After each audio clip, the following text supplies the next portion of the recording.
having a great morning. All right. Rob, what's going on, sir? Just trying to get all my stuff together.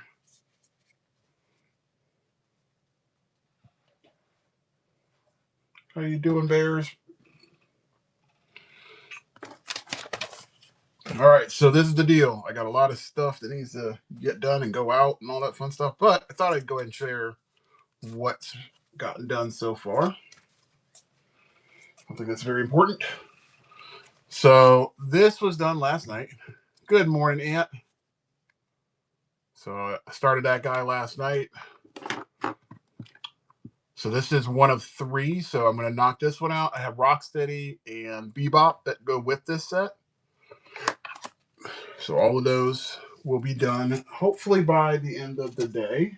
Just to give you an idea, this is the Rocksteady that's going to get done with that. That's the Krang. And then Rocksteady will be on this last blank.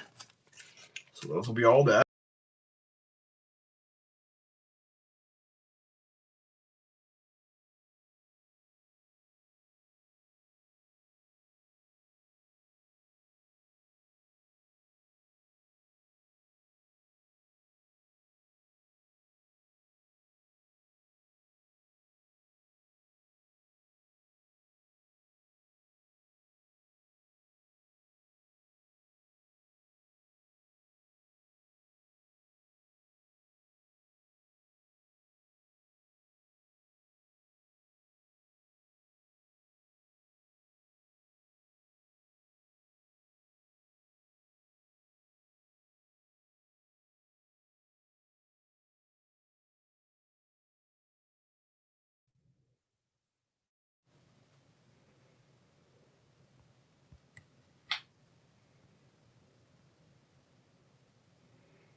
All right, so we should be okay now. Sorry about that. For some reason, my tablet decided it wanted to go ahead and die. I don't know what's up. It's weird. Yeah, technology, it's great when it works and it's about to go ahead and die again. So I'm going to have to probably stop and then start a new stream because it looks like I'm not going to have enough power. So we'll see how this goes in just a second.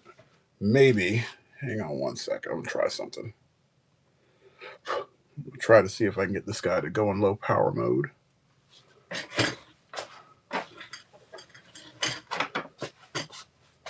We're going to see. Because, yeah, the stream takes a lot of juice on this tablet. And I was dumb and I did not make sure I had my stuff charged. That's on me. Okay, so it looks like we're going to be good. All right. So that should work out a little bit better for us. Sweet. Yeah, I think this is going to be really cool.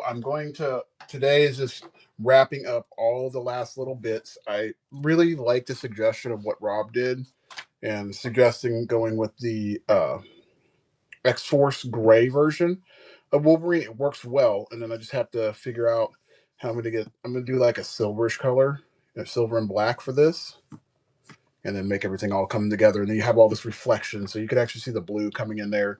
So that's the reflection of the blue flame. I got to continue that on to all of these little bits and then put the flames in there. So we're getting it done. So I'm hopefully under 2 hours, I can get all of this done. Because if I can't, then I'm going to run into a bigger problem because I got to get your piece done, Ant. I need to get Kindle stuff out, and then I also have to get some stuff out for Josa. Josa's stuff's ready to go, but I want to take everything in one shot. But get all that stuff done and get that going to people. But I'm going to get it all out. It'll go out this weekend. I will promise you that. It's definitely going out because in addition to that, I have stuff for custom that has to go with Kindle stuff. All of that needs to go. Everybody's CGC stuff needs to go with that.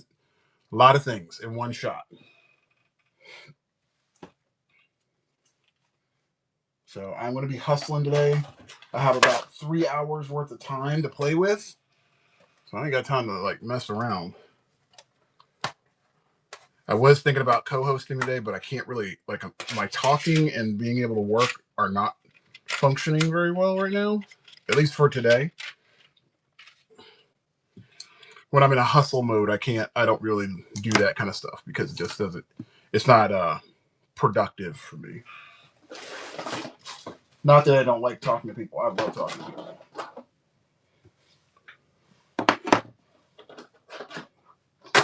Yeah, I don't want to come off like that turd. I'm not that person. What's up, Brown? Good morning.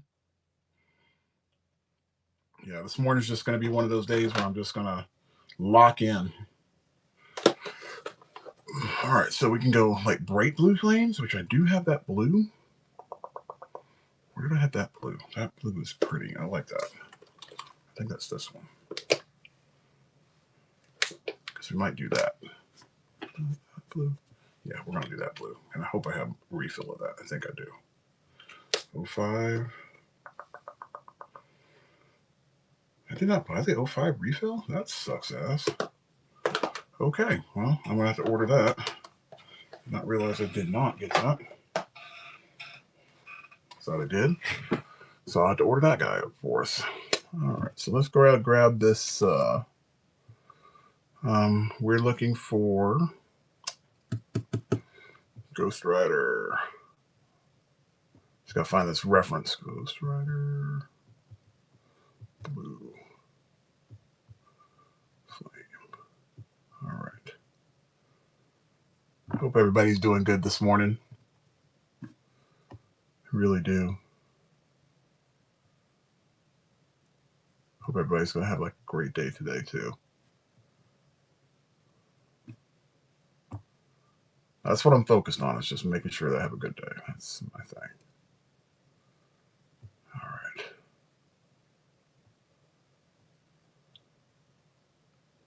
What is going on with my Wi-Fi? This is weird. I can't, nothing's loading. All right, let's do this. Let's close this page out and we're going to open up a new one.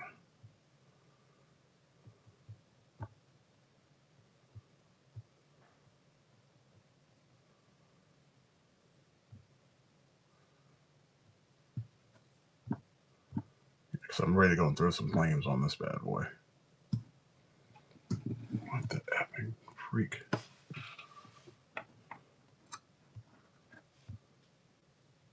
That is so frustrating. My phone is not loading up what I need to see. Okay, well, we'll just go off of this. That's fine. All right, so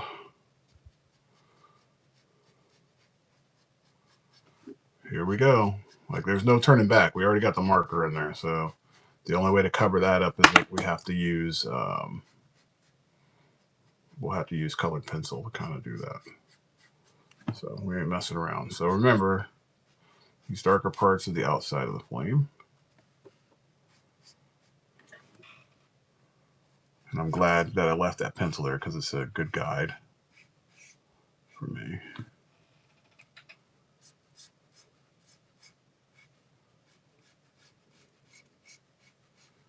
Yeah, this is one of those things where I'm like, I'm not trying to figure it out. I'm just trying to put it all together.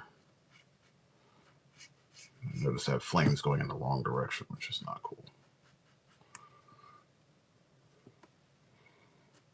I think everybody, as of late, has been getting some cool stuff from me. I'm very thankful. So I'm definitely giving my all every time I'm going in here. You guys are not getting subpar work out of me at all.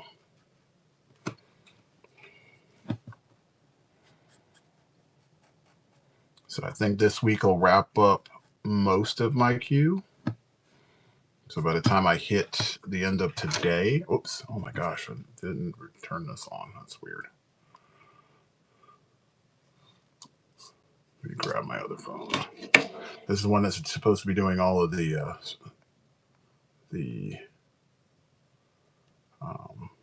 time lapse, and I wasn't paying attention.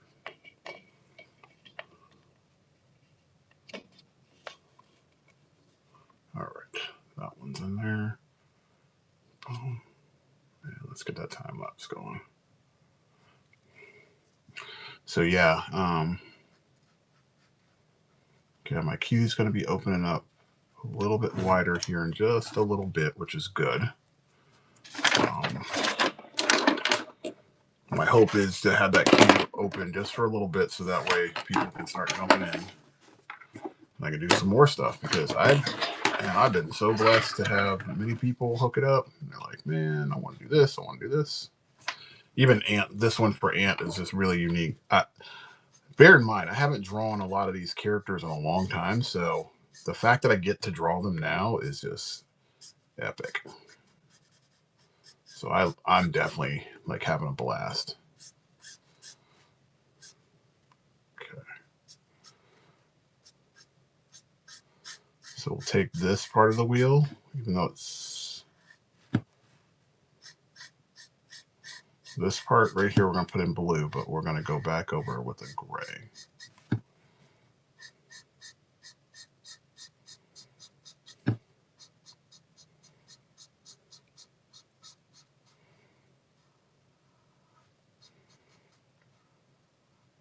I always talk about like technique and process, right? So you can kind of see, like when I'm using this marker, I'm not using it like it's like a traditional marker. We'd always be like up close. I'm trying to punch in some of the colors. I'm not going in super detail. I'm just loosely putting these in here. A couple things happen. One, it's not hurting your wrist by doing this. I'm just using my whole arm to do the work. I'm just staying really loose.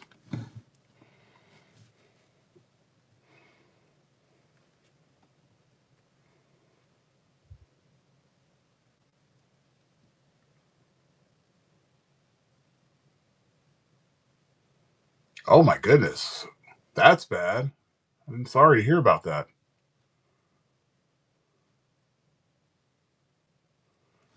So sorry. Well, Rob, I'll say a prayer for you, man. I'm so sorry. Yeah, so Marsh, when you get a chance, please just try that. It's very relaxing.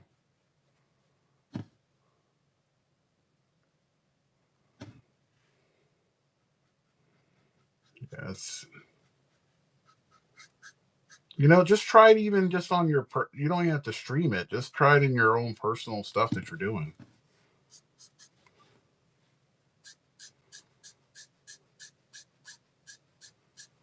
And see, like on the marker, you see how I'm getting those fades right there? That's what you want.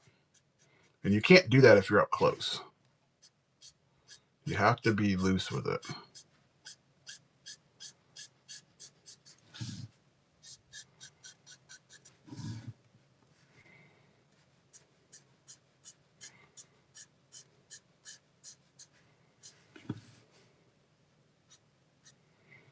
So this is going this way. Yeah.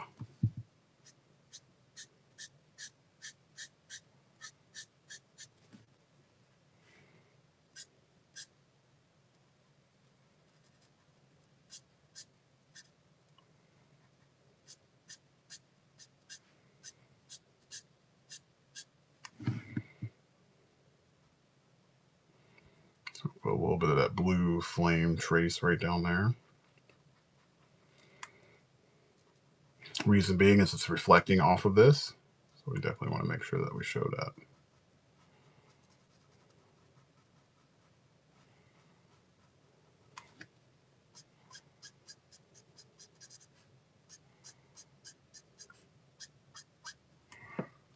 All those little tricks, man. Just little bits. This is actually giving me Lobo vibes in a way. I get you. Yeah, yeah. I'm gonna have to do another Lobo. I haven't done a Lobo since probably like last year, so I'm definitely gonna have to throw down another one of those. Lobo's a fun character to draw. I like drawing him. He's a lot of fun.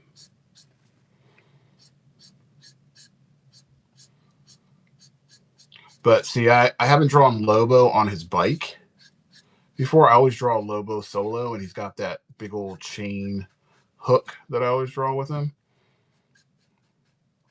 So now I want to do like a full body version of him. So you get those big old chunky boots and everything.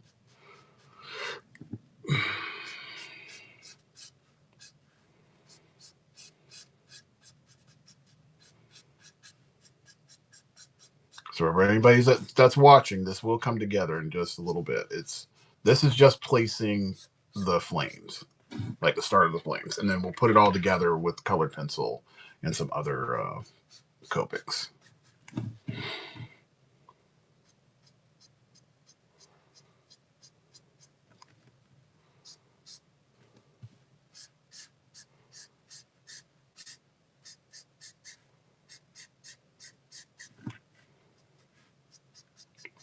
I'm kind of glad that we did this as a 9x12, man. This was way better doing it this size versus doing the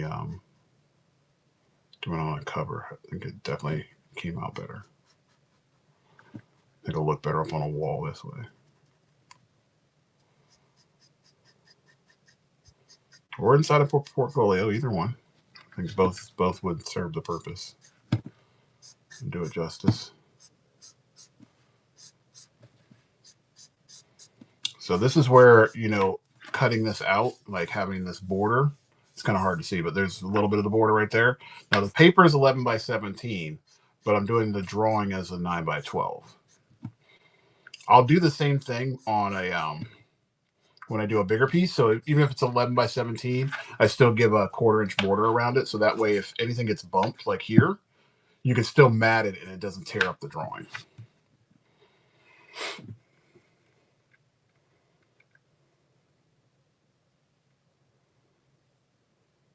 No, I have not. Yeah, so I think I'm going to have to get some because, honestly, out of that movie, as of right now, Lobo is the one person I'm really looking forward to seeing out of that Supergirl movie. Not saying that anybody else is not going to be good. I don't know what they have planned for that. But I do like the premise of Supergirl. She's not the Supergirl that I remember when I grew up. She's a little bit more, she's got a lot more attitude. And the fact that we do get a Lobo, I mean, everybody's been waiting for one in a movie. I thought the one that they did in the Superman or in the Krypton series was good. He was fun, but he wasn't like the Lobo that I wanted to see. So I'm hoping Jason Momoa is going to give us that, that power player that we've been looking forward to. Like he's crazy, but he's maniacal and vicious, all those things that he can be. I'm gonna be honest with you. Like when people talk about like the last Fast and Furious movie, that Fast 10 was it? Yeah. He was probably about the best part of that movie because he was fucking hilarious. He was fantastic. There was a part in there where he had to go see Charlize Theron, and apologize if I'm giving any spoilers, but if you haven't seen it, that's on you. There's a part when he sees Charlize Theron's character for the first time, and he comes in there with the knife, and he just goes buck wild and just knocks out everybody. And he's so methodical on what he does. It's very interesting to see how he plays that character. So good job on him. And like I said, I hope I get to see a cool looking Lobo in this series. I know he can bring some heat. It's going to be fun.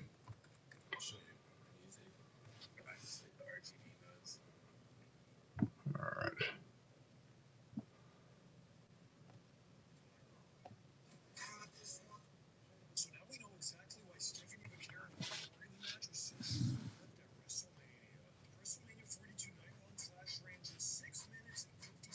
All right.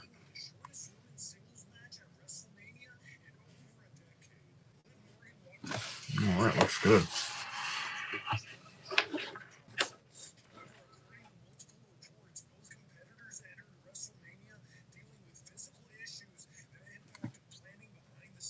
All right.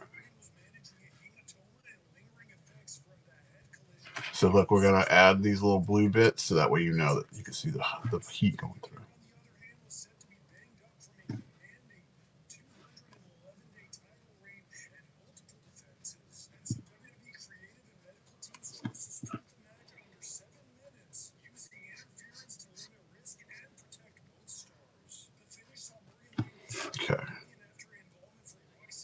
again, we're putting these little blue bits in here so that way it shows that it's reflecting. So it'll start there, and then we're going to fade it.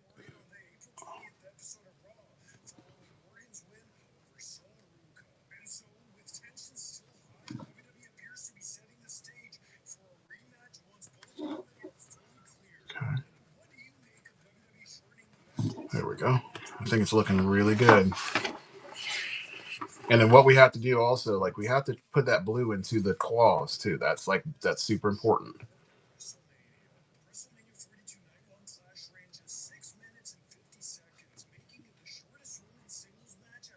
Okay.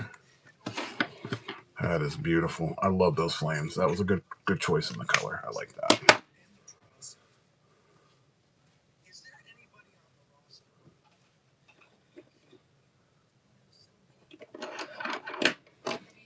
Okay. Okay.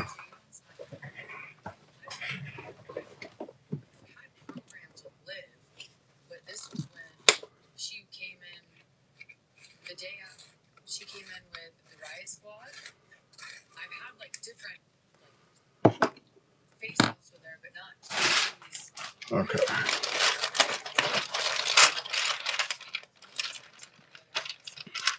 This is where the colored pencils come in. So if you guys are looking for cool things to do, you want to actually have, colored pencils. It does not hurt to use them. It's smart to have them in your deck.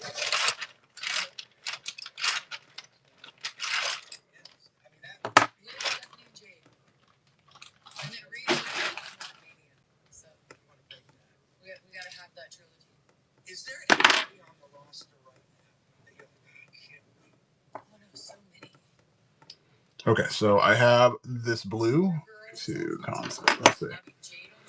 Didn't even know the Supergirl movie was coming out. Oh, really? Yeah, it's crazy. They finished production on that last year, and they got it coming out in June. Me too. The contrast is going to make this pop. Yes, it is.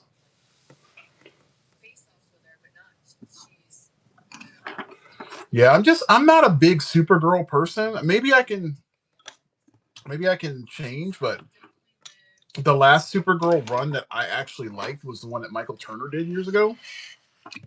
And that was the Batman Superman one, and that's when she came out there. And it was amazing to see her because you saw her as this dark character, really possessed the by Darkseid. That was cool to see. But we'll see what happens. I mean, I don't know.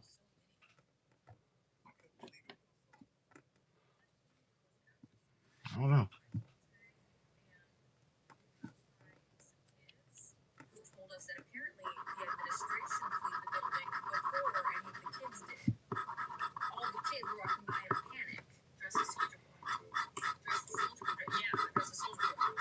All right. So we're getting all of these blues in here to get things put together. But we want to have these gaps, the white areas, because that's that hot.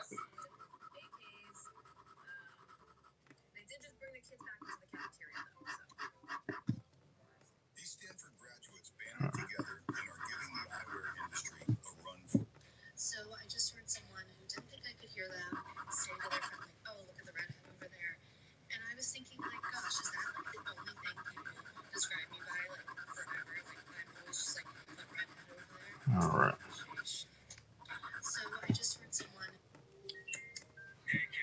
All right.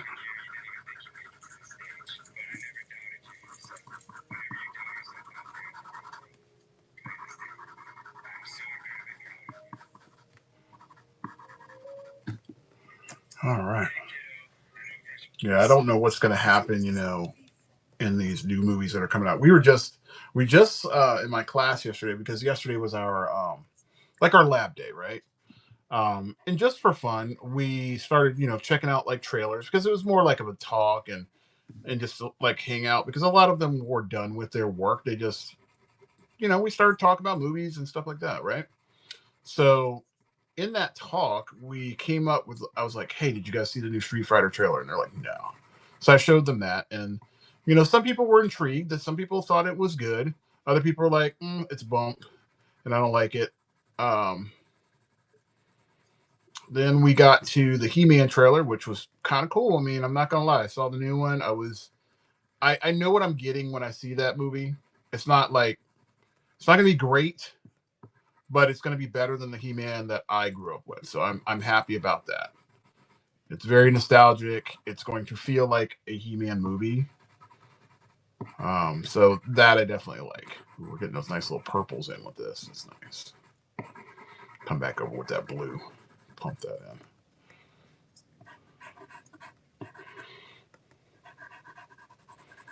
in.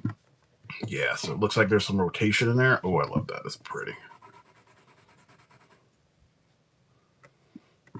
But yeah, I'm curious to see what this summer is going to bring as far as like movie wise. I'm very happy with what's coming out. Um, this weekend is a big one. I'm trying not to listen to the critic stuff for the Michael movie. I'm a big Michael Jackson fan. Um, Anybody that usually came from the '80s, you have some appreciation for him, even if you didn't like completely enjoy his work, um, or really believe what he was accused or wasn't accused of. You gotta give credit where credit's due. That dude definitely revolutionized his genre of music in his time in the industry. So seeing this movie, I hope it's good. Um, I don't know if it's going to be as good as my favorite biopic right now, which is Bohemian Rhapsody, because I can watch that movie. I just watched it again probably like 3 weeks ago, and it bumps every time I see it. It's so good. Um, Obviously, the music is fantastic, but Michael Jackson's got a good catalog as well. So we'll see what goes on.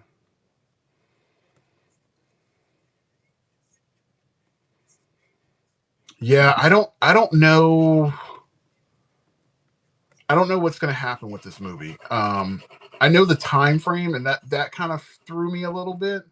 The accusation stuff, the fact that was put in there, and that kind of threw off the production and us getting the movie like almost a year ago. Um, that was frustrating. I'm not a big fan of that. I think that's something they could have steered away from. I know it again. It's one of those things where you know it's part of his whole you know journey. Everybody knows that. He had this allegations of misconduct and all that kind of good stuff. But let's be honest. Let's just celebrate the music on this one. I guess you have to have that in there to have that hero's journey kind of thing. I get that, but it sucks. And now I'm just like, why are we breaking this up into two movies? Just give me a long movie and I'll be good with that. Give me a 2.5 hour movie. I'm good. Give me a 2.5 hour movie, make it tight, and we're good. But now we have to wait for however long in order for us to get the next, chapter to this. Now, one thing I can probably say is that the back half of his life is going to be probably better to watch than the beginning part. So it's not going to be like a Wicked situation. And if you're gonna flame me for the Wicked stuff, that's fine. But I will be the first person to say, when we saw Wicked, the best part of that movie was in the beginning. The second half was not that good. There are a lot of open-ended questions, a lot of what ifs, a lot of scenarios and parts that were not wrapped up. But I think with the Michael thing, because the back end after he did Bad, actually no, after he did Thriller, after that time period, that's when things popped off because you got Smooth Criminal in there, you got the whole history thing in there, you have him doing the Super Bowl halftime show, having one of the biggest concerts of his life.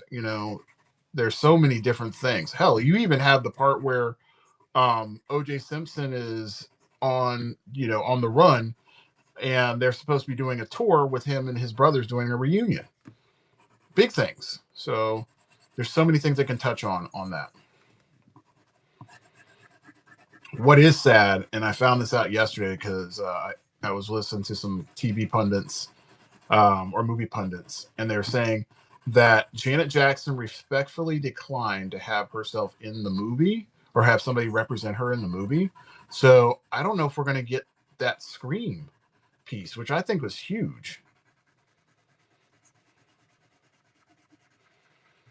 But we got The Black or White, which was, the most one of the most controversial not movies, but videos of his time. Only shown once or one night, and then they had to pull half of the video in the back end of it.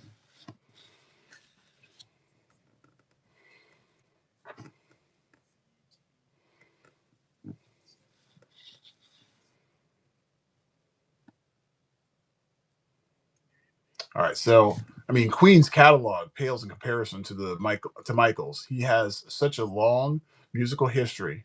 If there's any musician who deserves two movies, it's him. I agree he deserves two movies. I just think when they initially pitched the idea of doing Michael, not think, I know. When they originally pitched it, it was a solid one movie thing. There was no multiple movies.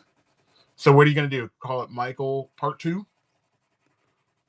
I think they dropped the ball on that. I think it would have been better to have a longer movie to do that. And just make it tighter. That's all you have to do. Just tighten it up. But I don't know. They just decided not to do that. I just hope that the back end of the back end of it is going to be cool because honestly, I think he kind of like to show the fall off of Michael, not his demise, but the fall off. What's up, Nathan? I think that's going to be really cool to see.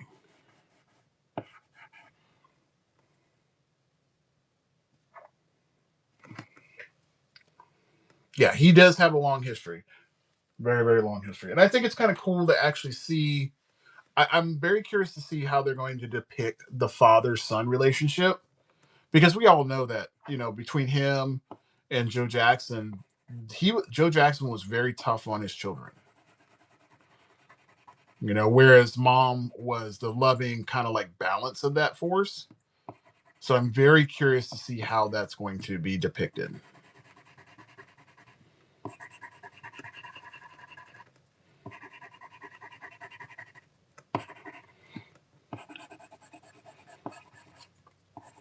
Yeah, they're gonna really show the psychology or the trauma part of how his journey was.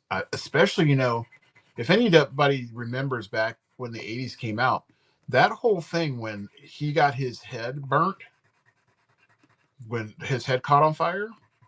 I feel like that's where everything kind of made a shift. So I don't know if that's where they're going to end the movie, but I feel like that would be cool to do because that's when he came out with that long Jerry curl juice hair in Bad and stuff like that. Right after that, he disappeared and came out. So I think that would be really cool.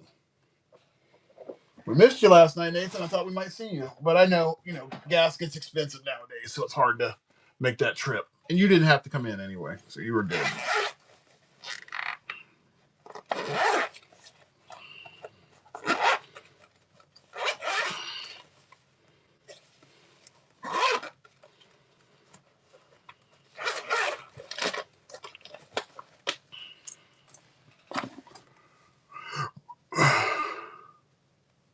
Oh, no worries. That's cool. What's up, Regenerative? How are you doing this morning? Yeah, so I get to order your stuff today, and then we're gonna get. I can at least get going on one of the books because I have that. Um, so we're good there.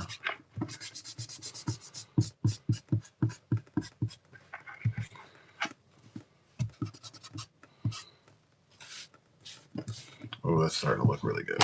Okay. So yeah, we're just trying to get this all done. But going back to my Michael rant, I personally have been looking forward to this movie for multiple years. I love the director that's doing this movie. He's done so many things that I've enjoyed. So if you're not familiar with Antoine Fuqua, he has only had a couple of misses in his career that I would say, but Like he did the Italian Job with Mark Wahlberg. He's if you know Training Day, that's him. He's done what else were a couple of his movies? He's done a bunch, and I just can't remember them off the top of my head. He did a Fast and Furious movie once, Fast and Furious 8, I believe it was. But he has a very diverse catalog of stuff. So he's good at doing. He's great at depicting drama and making his character stand out. So that's why I'm very elated to see this movie.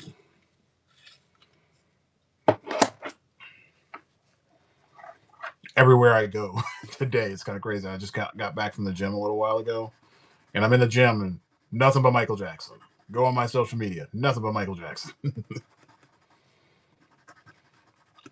However, if you take a look at like the Rotten Tomato score and everybody, some people go by that. I don't listen to critics because I really want to make my own decision on it. Most people will be like, okay, I don't like it. They gave it a 34% on Rotten Tomatoes, which is insane. I think critic score wise, it'll probably go up higher because not critic, but audience scores will go up higher. But we'll see what happens. It's gonna be a monster.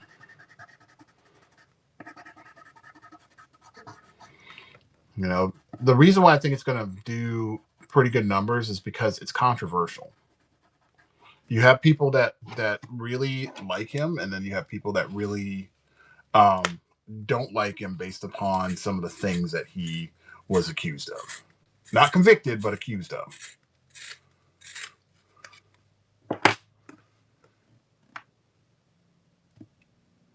That is funny. That's really funny. That is hilarious.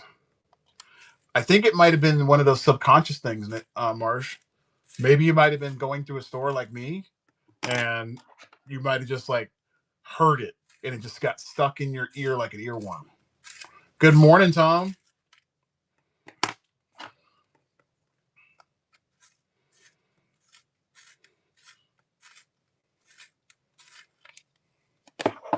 Shalango, how you doing? Good morning. Yeah, we're talking like Michael Jackson stuff right now, so you came in at a good time. All right, so we're going to pop some of this purple in here, and then we're going to blend it in. This will be for this part right here. Just to kind of give me, where's my color? So I'm going to take this, and we're going to go over this, punch it in really hard, so that way it blends really good.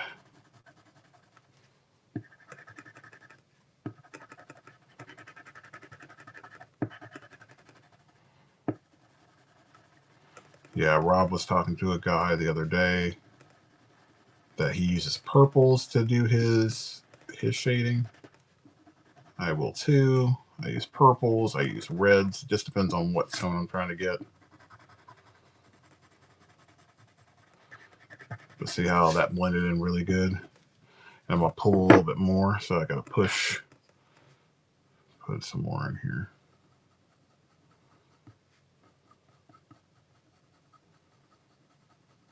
So this will create my shadow in the wheel well.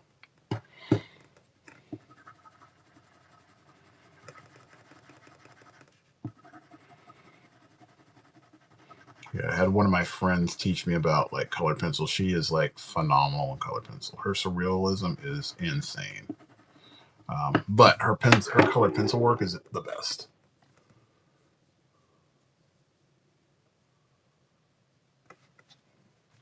I'm glad you guys keep on bumping into each other. That's a good thing. But her colored pencil work is the best. And she's like, listen, when you're using colored pencil, you need to layer that stuff. They mix. So you put one color on top of another, and then as you start pushing the color in, they will start compounding and giving you that nice blend. But you can't be like gentle with it unless you're doing specific areas. But you want to punch that in. Like some of her stuff is so good. And she's magical. Like anything that she does, her artwork is just really cool.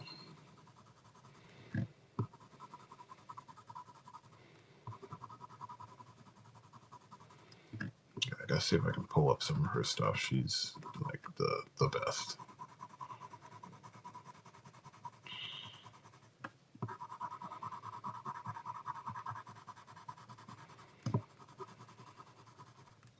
Ooh, I pulled up too much of that purple.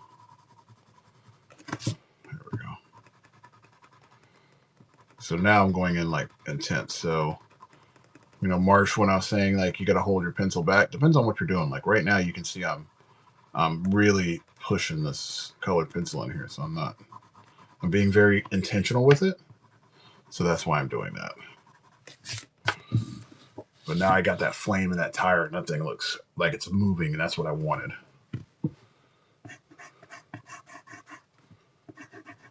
And then what I'll do is I'm going to put a little bit of gray, like a light gray in here, and then I'm going to go over it with this blue, and then that way it creates that shadow flame in the back.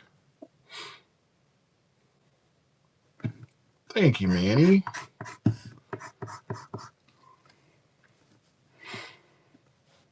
Hope you're doing well this morning, sir.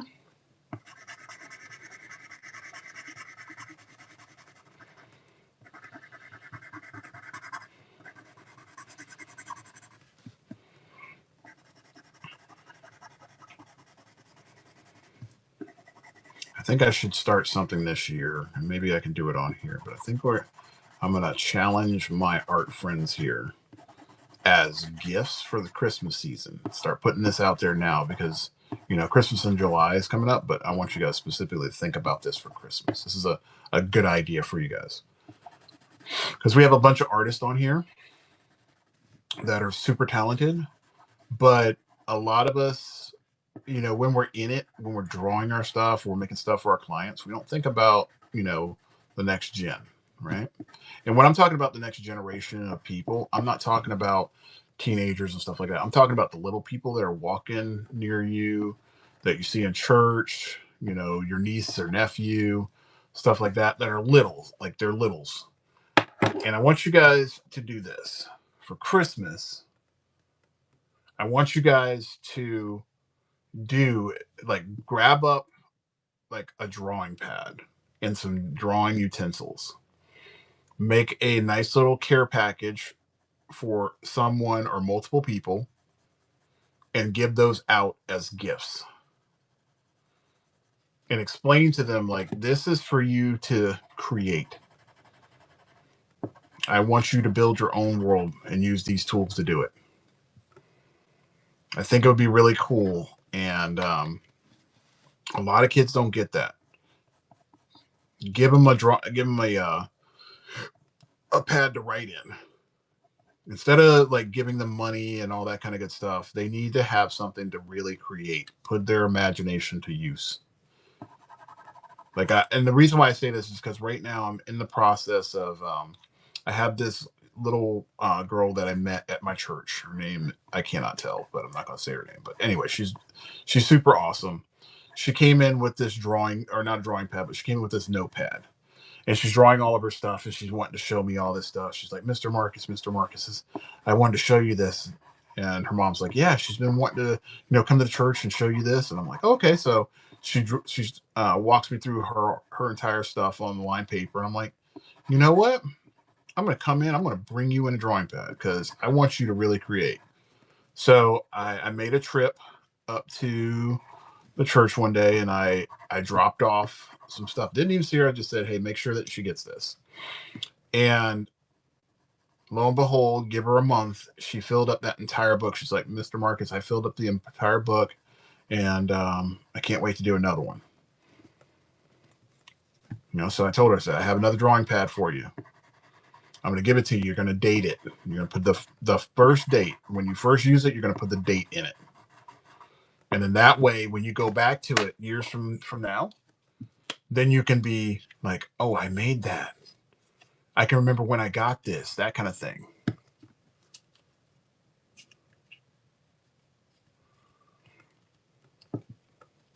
Yeah, I mean, giving out work is one thing, but I mean, giving out like supplies, I think for kids, and I've been fortunate enough to give away, you know, I gave away one of my drawing pads, and to this day, I'm still a little bothered that I did, but it is what it is. But I gave this drawing pad to one of my friends of work that I'd done all over the summer. He's kept it ever since uh, we last saw each other. And this is summer camp of like 1995. So he's had it for 30 plus years, you know, just holding on to it. But giving somebody something where they can actually, create their own world, that's a whole different ballgame.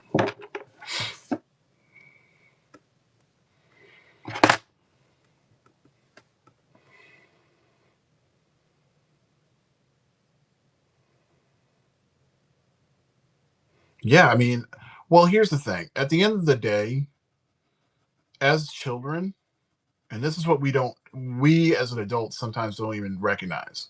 Like teenagers are kind of like in their own little world. But if you think back to where, little kids were little, like when they are 6 and, 10, before they start becoming, you know, ingrown with hormones and all this stuff, right? They used to do imaginative play. And if you can catch them before they start jumping into the cell phone life and getting into social media, you can stop some of that stuff, and you can give them an outlet, because most people's outlets are, I need to pick up my phone and I got to go ahead and start, conversating with this person and all this person, and I need to spend all my time playing these video games. No, you need to come in here and create, and it's good for them. It's very helpful in their character growth. It's very helpful in problem solving. Creativity is a big thing, and as adults, we get it now. As an adult, like, you'll sit back and be like, oh, it's so relaxing. I get to go ahead and draw. I get to go ahead and paint. I get to read. I can write a story, and you appreciate it more. But you know if you can get them to appreciate those things now, it just becomes that much better as they become adults.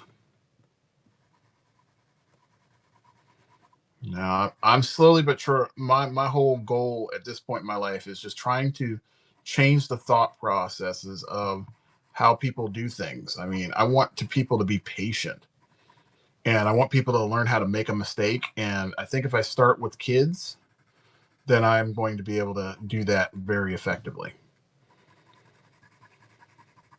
When kids get to see their work up on the fridge, or they sit up on their walls or something like that, they have a place to be. They have something to be proud of. Yeah, and that's a huge thing. That is massive. I think having that outlet for a child is the biggest thing. Artwork needs to be art, and just the arts are very important. Whether it's dance, whether it's music, whether it's writing, whether it's, anything where you're able to like perform and show your talent, that is very important. But the reason why I want to challenge you guys to do that stuff is because I know a lot of us artists, we're used to buying things for ourselves as far as like supplies and stuff like that. But in the future, I want you guys to think about, okay, when I go out to Michael's or I go on the Dick Blick, I'm going to go ahead and, instead of me just buying one drawing pad, let me just buy one extra one. And that extra one I'm going to put to the side, and I'm going to make sure that this goes to some child. You might see them and they are wanting to draw, or they are wanting to write, and you give that to them. You don't know how much of an effect you're about to have on that person's psyche. You have no clue. You're about to go ahead and change somebody's life, for sure.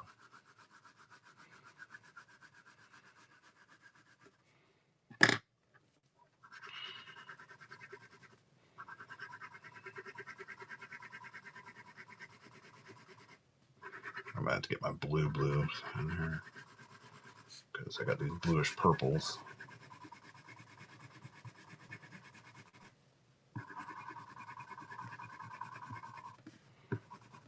Yeah, that's just my challenge that I give to all of you guys.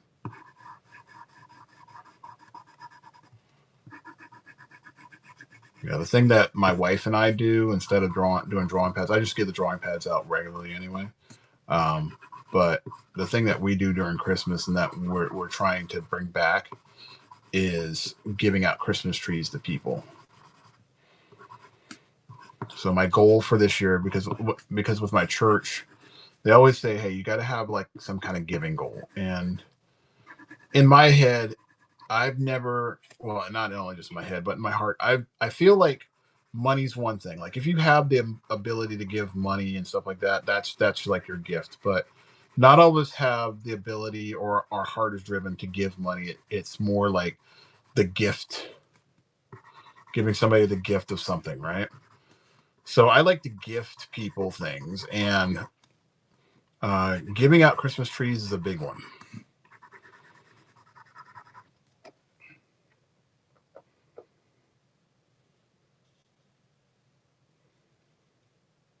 That's a good thing. That's a really good thing. That's a really good one, Ant. I like that idea. You know what? I might actually have to take you up on that one. I like that idea. That's actually a really good idea. I love that book. I actually still have my one that I bought years ago. But anyway, what I was saying is that at Christmas time, what my wife and I did a couple years ago, we had a cat, and this little turd would um, climb up our tree, and he would like to sit in the branches. So cats are not light; they have some weight to them. Some are like 10 pounds and whatnot, but those branches are not made for that. Oops, that's not a Copic. Um, but those branches are not made for that. So this cat just did not realize that. He just did not listen, and ultimately ended up busting our tree. So we had to go out and go buy a new tree. Is it a purple blue? Yeah. So we had to go out and go buy a new tree. And needless to say, I was not happy. I was very upset at this cat. But then I looked around and I'm like, hold up. They they have some good inexpensive trees over here that we can pick up. So I was looking over, I'm like, $40? That's not too bad, $40 for a 7 foot tall tree? What? So I looked over at my wife, she looked at me, and I was like, "Oh, we get a couple of these." And we looked up and we're like, we had the same idea. We're like, we're gonna give these away. So our goal was, we originally were going to give away our old tree, which somebody would have loved to have it anyway because it was still in good shape. The branches just need to be bent up. But the part that we did do is we're like, okay, so what we're gonna do is we're gonna buy these extra trees, and I think we bought like 2 or 3 of them. I can't remember. But the part that got me was my wife posted it, and within, I would say, 30 minutes, we had people like, yeah, I want to come over and grab that tree from you. No problem. So there was this one lady, she was a nurse. And God bless her, because she was doing the thing. She was a single mom, and all her daughter wanted for Christmas was a tree. To have a Christmas tree, like one of the bigger Christmas trees, so that way they could celebrate Christmas. Like it wasn't about the gifts, it was about the tree. That's all the little girl wanted. So mom comes over without daughter. I think the daughter was with some family member, or daughter was in the car and she just didn't know. Well, the mom comes up, knocks on the door. She's like, "Hey, hello, I'm the one that asked about the tree." And I'm like, "Yeah, we got it." So my wife comes out and I come out, and the lady's like, "Okay." And I bring out this box, and she's like, "What is this?" I said, "Well, we're going to give you, the other tree, but we're going to give you a brand new one." And the lady was so thankful, because she was like, I think she was working 2 jobs, but she was a nurse, and she was just ecstatic and just really, really humbled and everything like that. The part that really got my heart was on Christmas. This lady that didn't know us from anybody sends us a video of her daughter walking out to the Christmas tree on Christmas Day and being so overjoyed and so happy. That was a gift in of itself. I could have received 0 Christmas gifts and just gotten that video, and I'd been perfectly fine. Because that was so good. So if you guys have a chance to do that, try that one. Yeah, I'm at this point in my life where I'm not about the gifts. I'm about giving to others, and I want to help people do better. I want people to be better, and that's what this art journey right now is for me. I'm not on the journey of like making tons and tons of money. That'll be a byproduct of producing good work. But when you take care of people and you show people you give a damn, that's where it really blows up. But going back to what you said, Ant, I am probably going to have to go buy another copy of that book. Um, and I'm going to have to give that out to somebody that's wanting to learn how to draw comics. I think it's not just good for comics. I think it's also good for, anybody that wants to learn how to draw art and art period.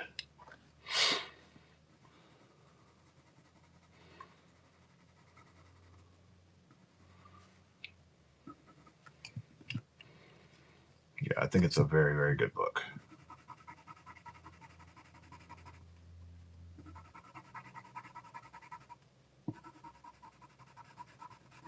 Very, very good stuff.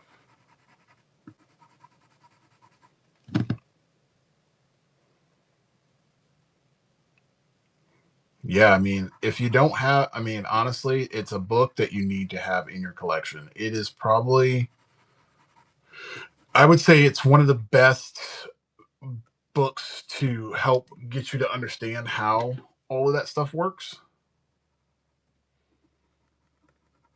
Yeah, it's a pretty epic book. And it's broken down into simplistic terms so that way you understand what's going on. That book is really helpful. I was teaching kids up till last year with that book.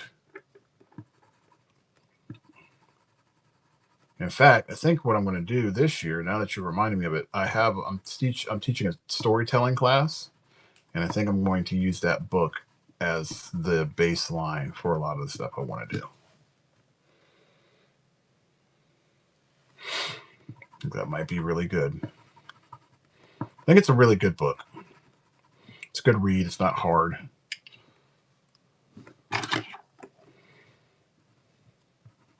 So people make it difficult when they don't want to. They just want to look at pictures, or they want a video. Start to read, guys. You just gotta read. Gotta open up the book.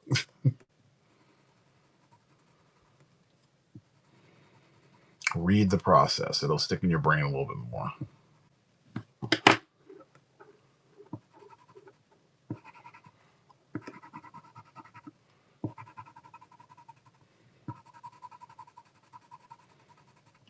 Okay, we're getting to that point there. Okay.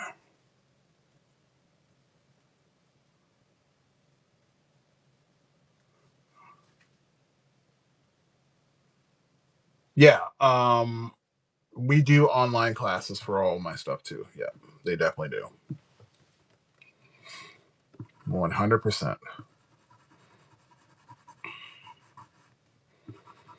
Yeah, I think the storytelling class is probably, as of right now, next to my intro to digital media class, which is an intro to like graphic design class. That is probably my favorite class to teach.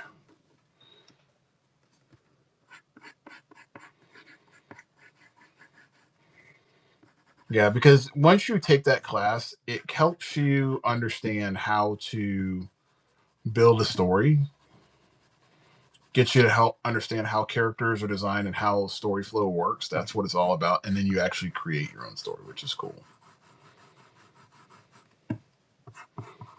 Like you have to build the visuals, you have to build the script. And a lot of people look at it and they're like, man, this is hard. This is a lot of work. And it is. It's supposed to be a lot of work. Things that you do have to take time.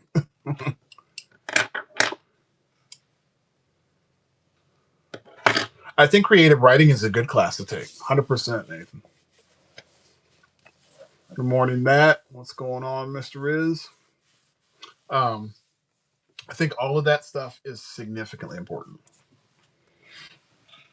Oops.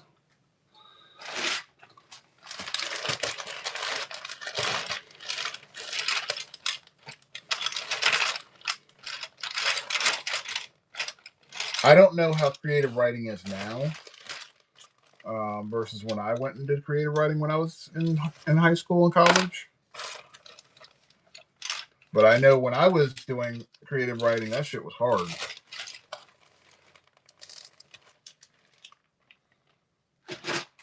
Another lesson that is great is if you can write words and you can draw them. Every line in the drawings are made up of S, I, or O, or a combination of those. That's interesting. That's very interesting.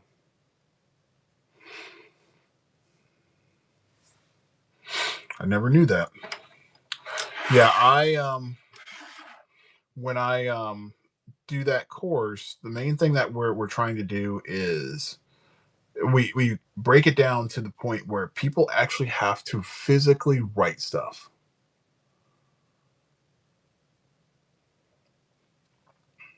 That is cool. That was very cool. Um, but yeah, you have to. I tell them like, stop getting on your computer. Get off your computer and physically write out your story. And people don't get it because they don't understand the process. But this is how your brain works. If you are physically doing something, think about it. Like if you go to the gym and you lift the weights, right? You're gonna feel pain, and your body tells you to stop, or you should stop. I should say that, right? You're doing the same exact thing when you are doing writing. So when you're writing and your brain hurts because you can't seem to get to the next step, that is your brain telling you that you're about to hit another level and you're going to get past the wall. You just don't know what that wall is at the given time. So it takes time.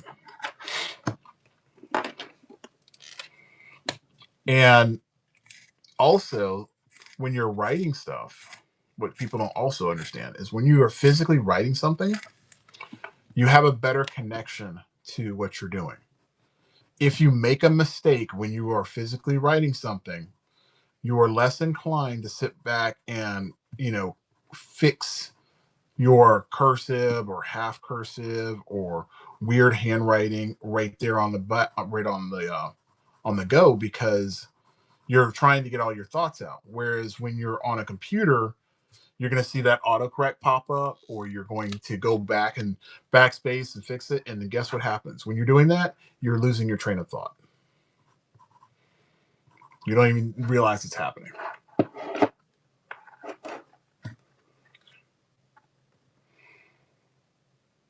That is true. Everything is made up of lines, for sure. What's going on, Poncho? Megan, welcome. Yeah, I mean, there's so many little different tricks and lessons that people just don't get.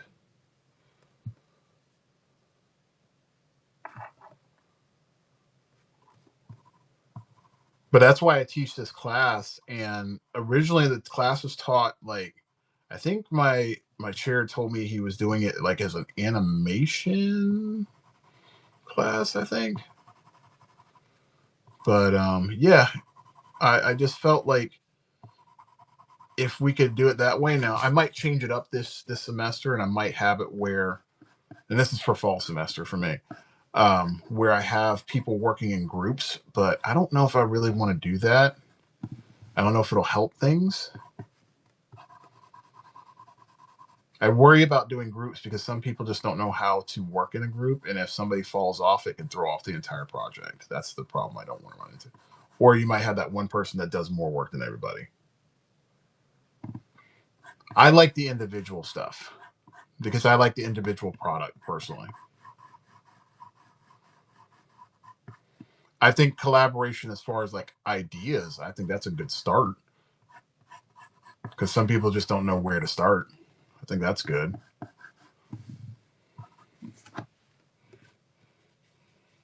You have to blend this a little bit better.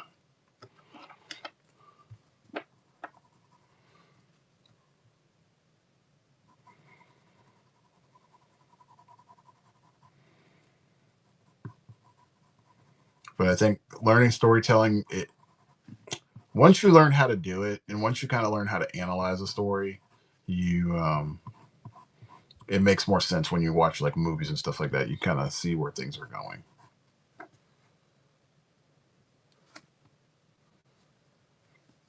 It could be. I mean, I think I didn't do it this semester, but I might give the option to people.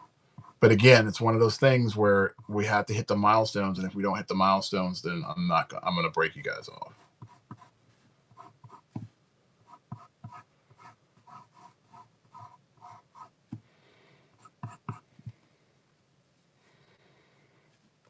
Yeah, I don't want to run into a problem where I have a lot of people deciding, oh, hey, you know what I'm going to do? I'm going to let so and so, because they're the artist. I'm going to let them do all the work, and I'm just going to sit back and collect a grade. I'll be like, oh hell no, that's not how this works. Because I've seen that happen many times, and that annoys me like to no end. I do not like laziness, and if that's you, then you're going to have to just pay the piper, and that's not going to work in your favor.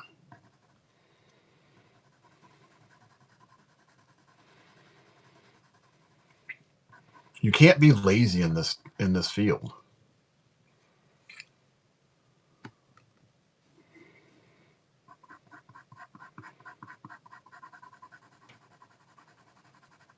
See, laziness brings about a whole different problem, and that's the fact that once you start becoming lazy, then you start giving cheaper products, and you allow people to bring in cheaper products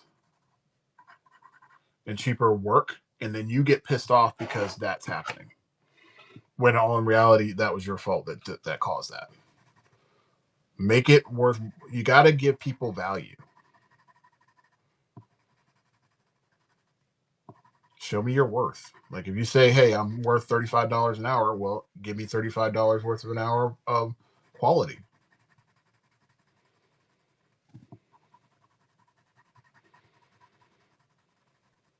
Show it to me. Make me a believer. All right, give myself a break for a second here.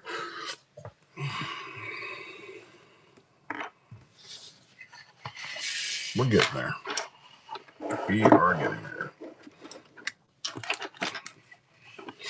Still got to create some more contrast in here. That's the big part.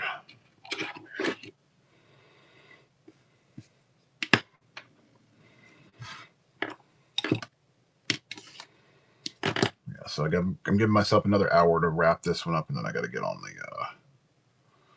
the Rocksteady and Bebop. I think it's an hour. Yep, give myself another hour. It's 10 o'clock. We've been in on this for an hour, so we got time.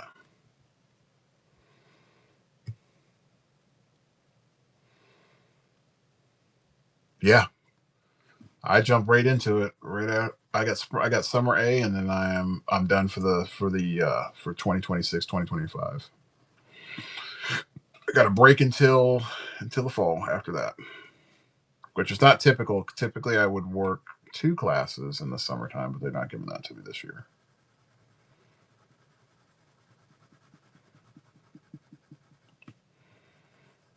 I'm just waiting for them to make me full time, and then I'm good to go. And I'll be on to something new. I teach intro in the summer.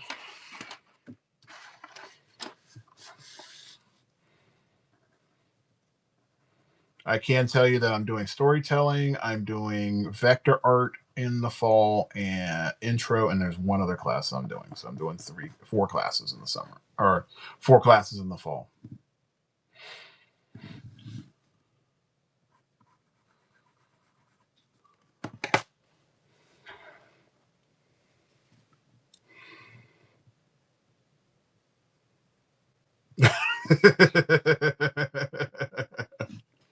Well, look at it this way. I'll catch you in the fall. It's all good. If you ever want to come by, you're more than welcome. I think it's going to be Monday, Wednesday on in the same room.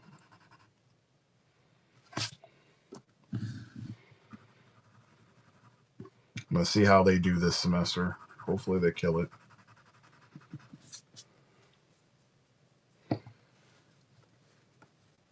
Okay, I'd love it. Yeah, definitely. I would love to see you in there.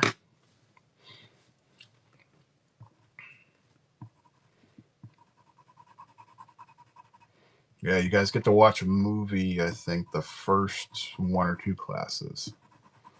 That's where we do like story and character breakdowns. Because you have to see it first before you can break it down, because most people don't understand what the hell's going on.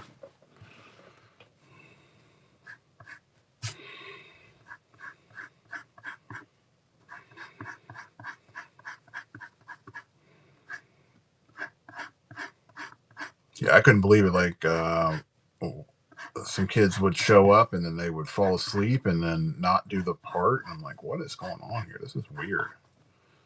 Like, I know, like, when I got teachers that would show me like movies and stuff like that, and we would have to do like analysis and stuff like that. These are the best days ever. I'm not having to draw. I don't have to go ahead and really, kill myself. I just got to participate. This makes perfect sense. I can work in this.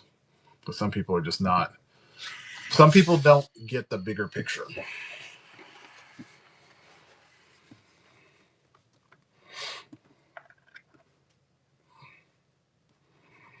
Like I said, when it comes to graphic design, there's so many things that you can do in the field, and storytelling is one of them. I was showing people how I do my string art stuff through using that stuff. I do this, um, all sorts of things like painting. It's amazing how much you can do.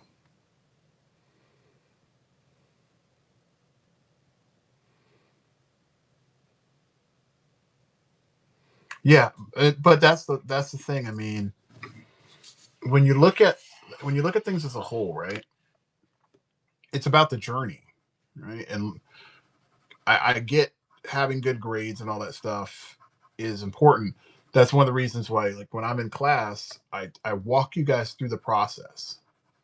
I walk you through every step because you need to know what you're doing in order to go ahead and complete the process or complete the project.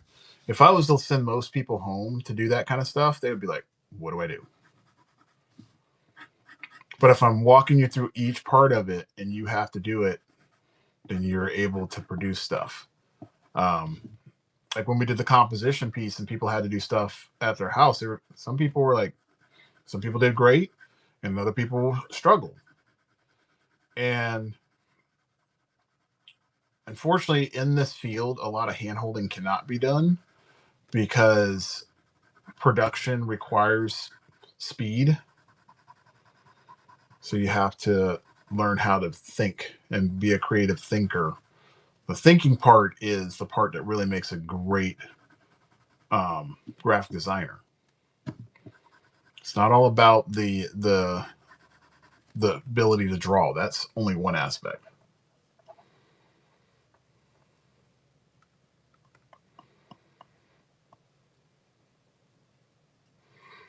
Yeah, and that's the thing. See, I always tell people, like, graphic design, you don't have to be a great artist. You have to be a creative thinker. If you can do that, you can't lose. Like, there's one person in one of my classes that I had, the stuff that they would come up with, I was like, dude, you're next level. I don't know what's going on. I don't know where you came from. You're an anomaly, but you're really talented. And there was another person that was competing on the same level. I'm like, dude, you are so good. You're crushing it. And that's when I see stuff like that, I get shocked. And I'm like, I got to step up my game because these kids are coming up behind me and they're about to go ahead and do some work.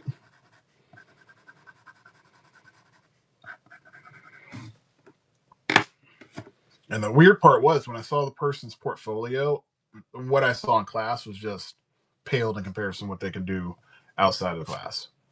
Because their passion projects really were what they were super good at.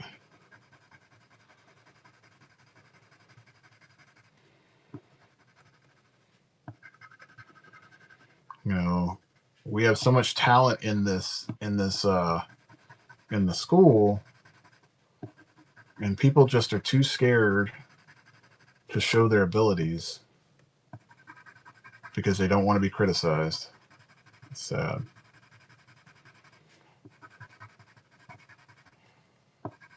Like, if you do good art, it's going to connect with people. Is it going to connect with everybody? Hell no. I mean, I'll give you an example. I'm not a Picasso fan.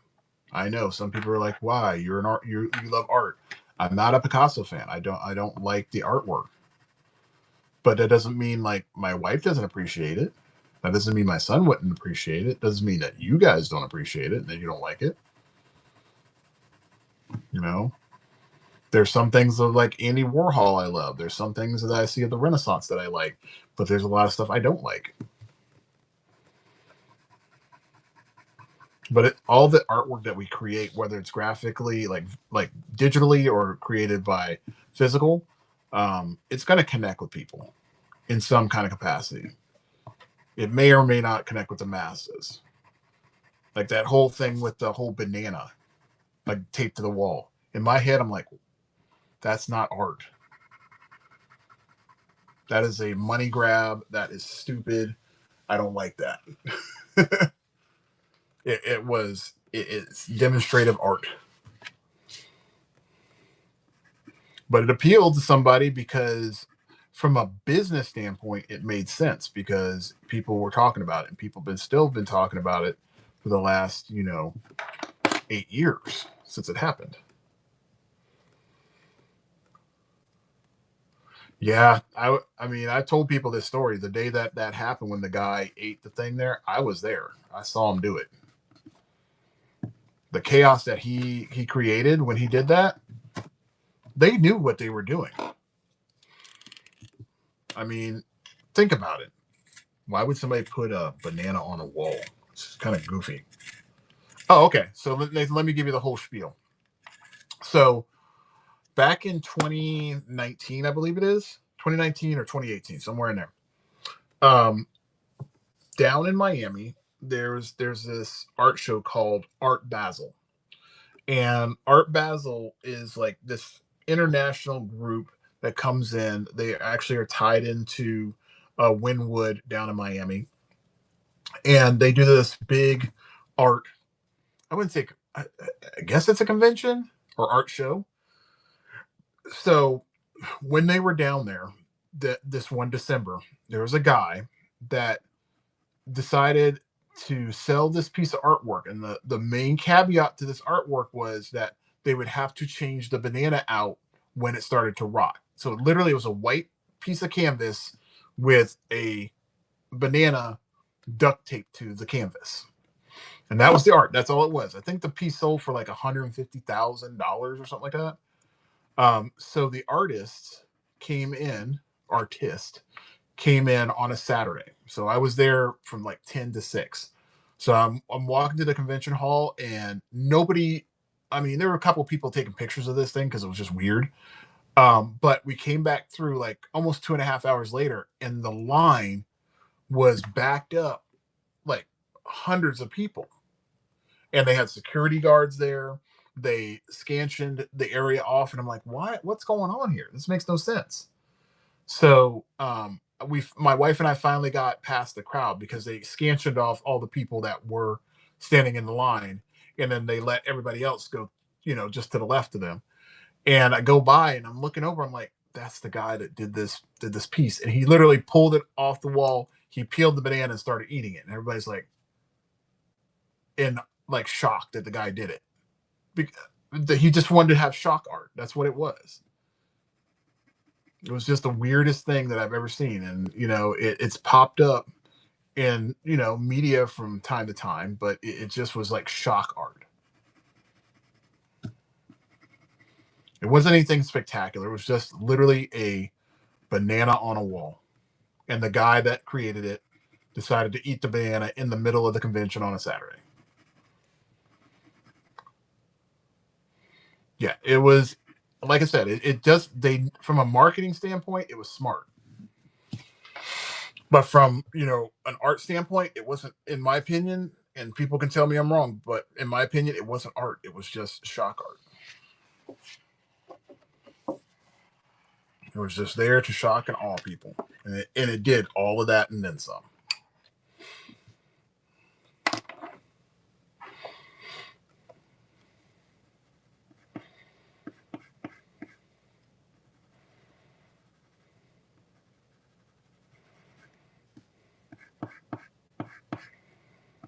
Yeah, it did all of that.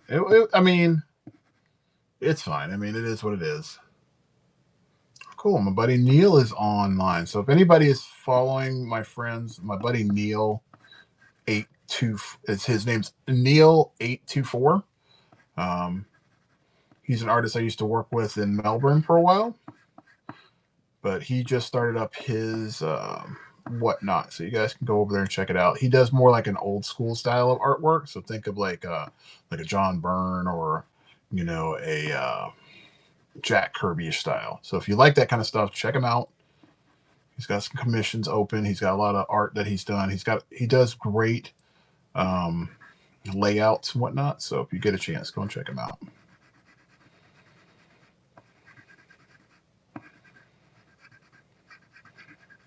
I wish he had started a little bit later, then I could go and just raid him that way, and then that way you guys can see what he does. But I'm going for a while, so he does not get that option. I mean, I'll see if he can stay on until like 1 o'clock, and if he does, then we'll do that. Yeah, I mean, I love the art world. I think it's just cool that I'll say this. I think it's cool that people like different art. I love that other people love different art. I mean, not all art is for everybody. There was a lot of stuff that was weird there. Like something funny that my wife and I saw. So when we were there, they had these set of gates, like that opened up, almost like French doors. But on the gates, they were molded out penises. Like the shapes were like penises. It was crazy, weird stuff. They had I got to see my first Rembrandt live and in person. That was cool when I was there. And of course, you got to go to Wynwood, so that was really dope. So Wynwood, for those of you that are not familiar, there was no, it was a developer, I believe he was. So he bought these blocks that were, I think, kind of like the hood, and he wanted to turn it into like this art district. So they bought up these blocks, allowed artists to come in there, do their thing, make it look beautiful, and you can literally go out miles, and it's just different types of art. So you got graffiti based art, you have what do they call that? They got like displayed placed art, so they actually have a place where you go in. And it's got a whole bunch of like umbrellas. They've got one that's got a whole bunch of like little butterflies, like huge butterflies, probably about I'd say like 18 by 18, like put up on the wall, and they're like fanned out, and they look like they're like fluttering off. So it's really cool.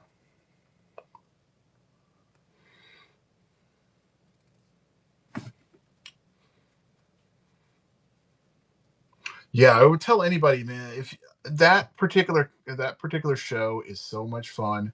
I want to take my boys down there because I think they would appreciate it. We literally spent the entire day down there. We were down there, I think, for like 6 to 8 hours, just looking at stuff. Yes, that is very true. The Mona Lisa is very small. I haven't seen it, but I know, like my sister went to go see it. It is very tiny. Yeah, we all thought that it was like this massive painting. It's super tiny. I think she got a picture of it, if I'm not mistaken. Thank you so much. I appreciate that. Well, since you're on here, Kendall, give me just a second. I'm gonna pull up your crane that I was working on last night. Give me just a sec. I need to put in this blue here so that way I know where things are at. Okay, so here is your crane, and I'm going to work on these because I have to send this stuff out like ASAP. So there's your crane.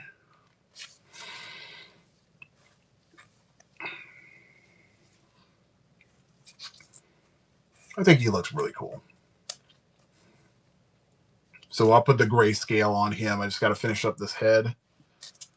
And I think he's going to go really well because we have Rocksteady on one side, Bebop's going to be on the other side. It'll look all together really cool. So you'll have, actually, let me pull this up here. So here's Rocksteady. So that's going to look good next to that. And then, sorry, this is Bebop. So I'll knock this out.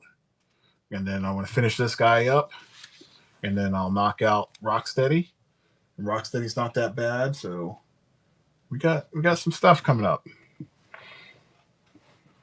Trying to do Rocksteady after I wrap this up.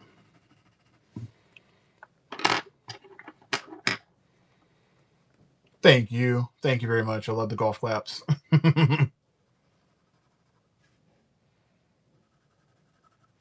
Yeah, I appreciate you. Oh, speaking of which, Kendall, you are going to get a random sketch card. So, for example, like you're not getting these, but I'll tell you this. So, you need to pick a category out of these. So, you need to tell me what category you would want a sketch card from, and you're going to get a random one when you get your. I'm shipping you out a letter this week, basically confirming that your shipment's been sent. But you'll get the sketch card as something as a placeholder um, while custom cut your stuff. So which one would you like to do? You want to do image? All right. So this one is for Ant. And you're going to do Image Comics. Okay. All right. Yeah. So when you guys order anything from me, until I decide I want to get tired of doing this, you guys are going to get a random sketch card. They're valued at $25 a piece. So you'll get one of those. It's a way for me to still work on my 1,000 card series, but also get you guys out some fun stuff.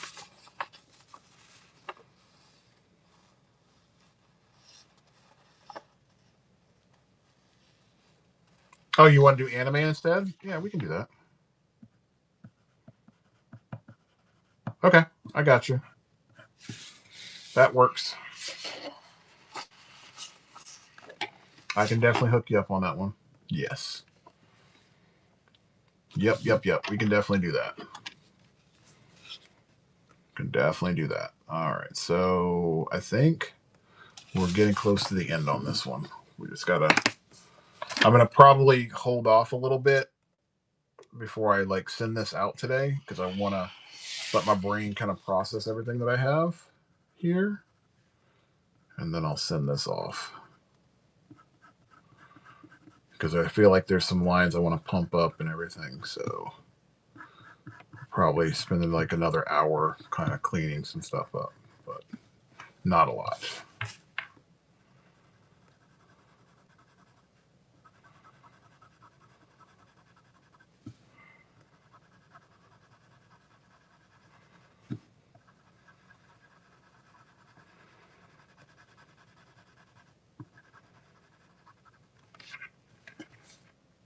What is that? Else?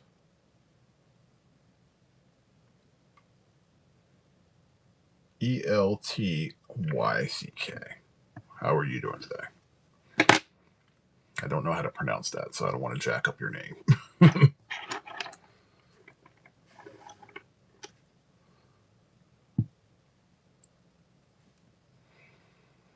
Yeah, I just want to admit I'm trying not to have myself work on this forever because I don't want to keep on noodling at it. I just want to make sure I get it to a point where I'm very happy with it. My goal when I'm doing these kind of things is that I want to make sure I give myself like a cutoff time because I feel like if you keep on working at it, it's never going to ever get finished. So if I give myself like a cutoff, I say, okay, well, the cutoff day is on Friday. I want to send that out. Then that's when I'm going to send it out, and I will work on it until I get it done. I'm deliberately putting myself in those arenas because I've had it where I'll have somebody's stuff in my catalog. Like right now, I have a Planet Hulk. I've had it since November, and I already have the mock up for it. I just got to sit down and do it. But I didn't give myself that hard time, so I'm like, okay, well, after I clear up this queue, that's next in the bin, and then I have a Spawn that I have to wrap up. Now that one's just been sitting because the person will let me finish it wherever he wants. But if I don't get it done soon, then it's not going to get done.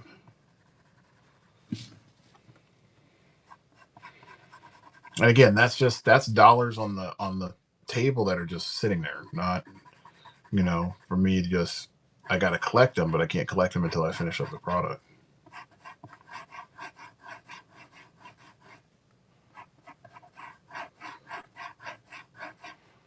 And two, the other part is if I don't finish up the other stuff, then I can't free myself. I won't move on to something else until I have all this other stuff done. So I could be building up this queue of people, and that's a disservice to you guys. And I don't want to do that.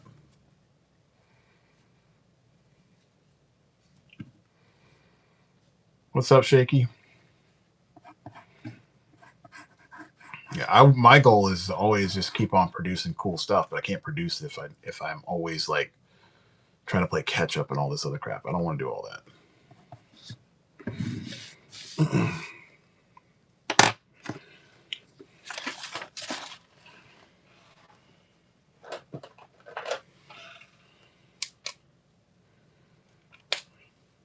Yeah, so you gotta. I mean, honestly, my thing is just if I give myself like clean goals, and I can't lose. I mean, I'm just gonna. I'll come up with some good stuff. It's not the color I want. 5.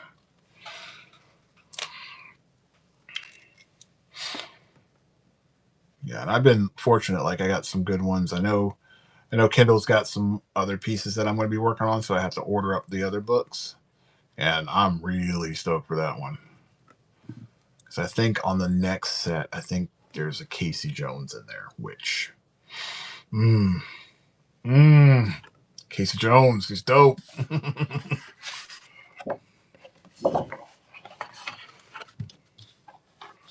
See, I've been waiting to do a really good Casey Jones for a long time. There is a Casey Jones in my collection right now, but he's a little Casey. Like he's a miniature version of Casey Jones, and I to this day it's one of my favorite prints I've ever done, and one of the best pieces that I've done in a long time of Casey Jones. But I really want to go buck wild with Casey. I've been waiting for a long time, and now I have my opportunity. But I still do need to make it custom cut friendly if you still want it. Like if you want all of them all cut.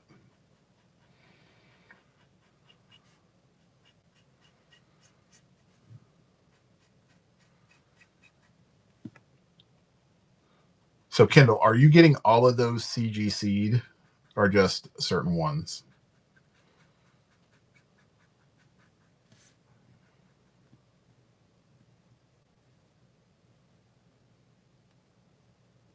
Okay. So I'll send over the paper. I'm going to send my paperwork. What is it?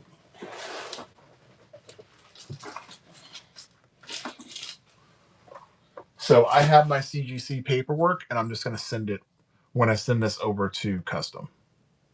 So that way, when he sends it out, it's all good, and he can do his thing.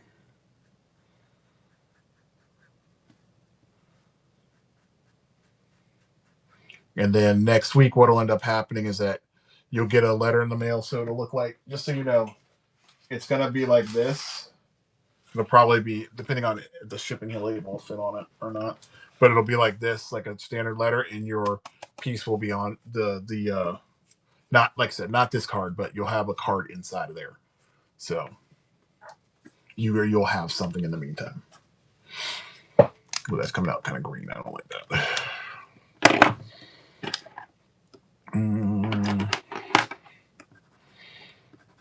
Push that back in there.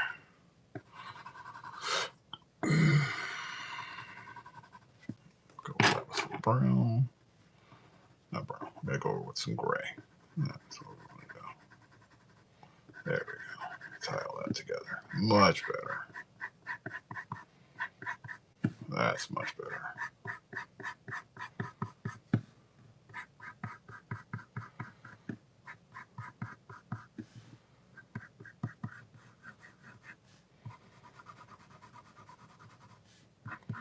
Yeah, Custom got some good books too coming his way. I mean, he has 8 books coming from me. He's got a Starscream. He's got a Kuma. He got an awesome Scorpion. Not Scorpion from Mortal Kombat, but more Scorpion from the Spider-Man series.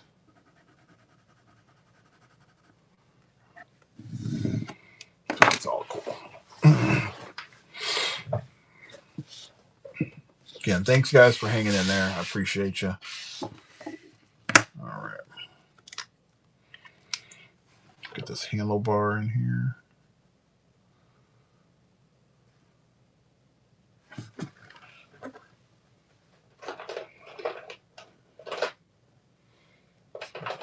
That's what happens when I can't see what I'm doing. All right, that's my 5 that I need, and this is my. And then I need these 2 colors here.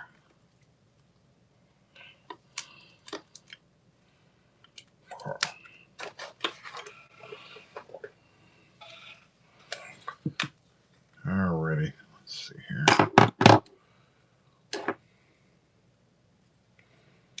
Is this the 5 I was just using? Yeah, it is. I don't need this 5. This has got the better nib. Much better.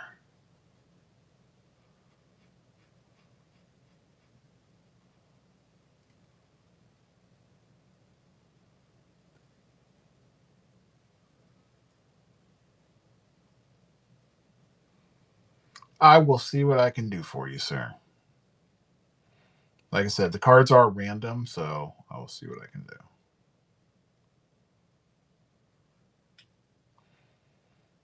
Yeah, the only reason I didn't have Marble on there is because Marble is already complete. So that's why that wasn't on there. And Spider-Gwen was actually one of the first cards I did. In fact, Brian bought that card for his daughter.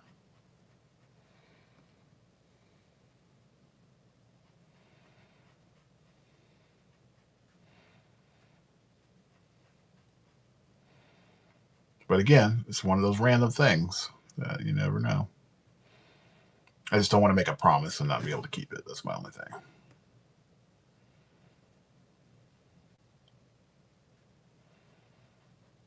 I have 4 cards.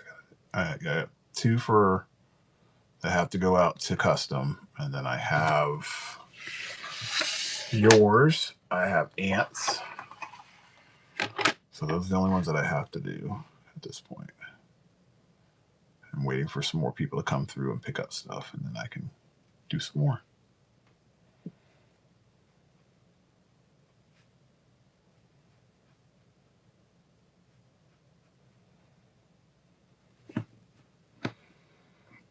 You know what? I have never done a max before. Never. Like ever.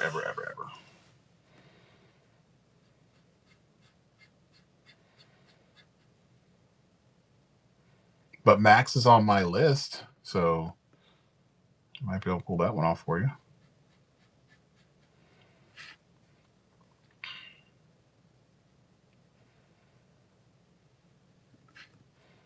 Kendall, aren't you the one that... No, you're not the one that ordered that mask from Custom. I forgot. That was somebody else. Custom did a badass mask piece the other day. Or max piece.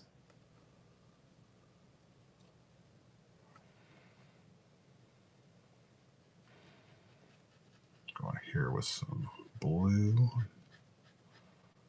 Just trying to get the top of his motorcycle ready to go here.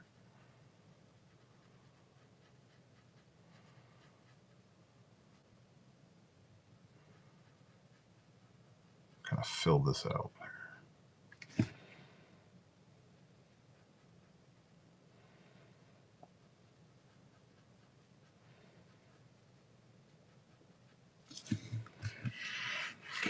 works. And then we're going to go in here. And this will be all this darker color.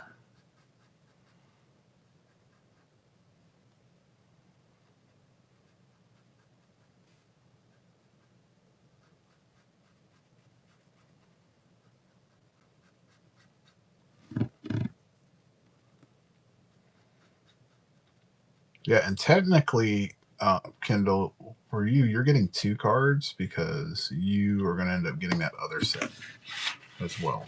So don't forget that. So I might be able to accommodate you for that stuff.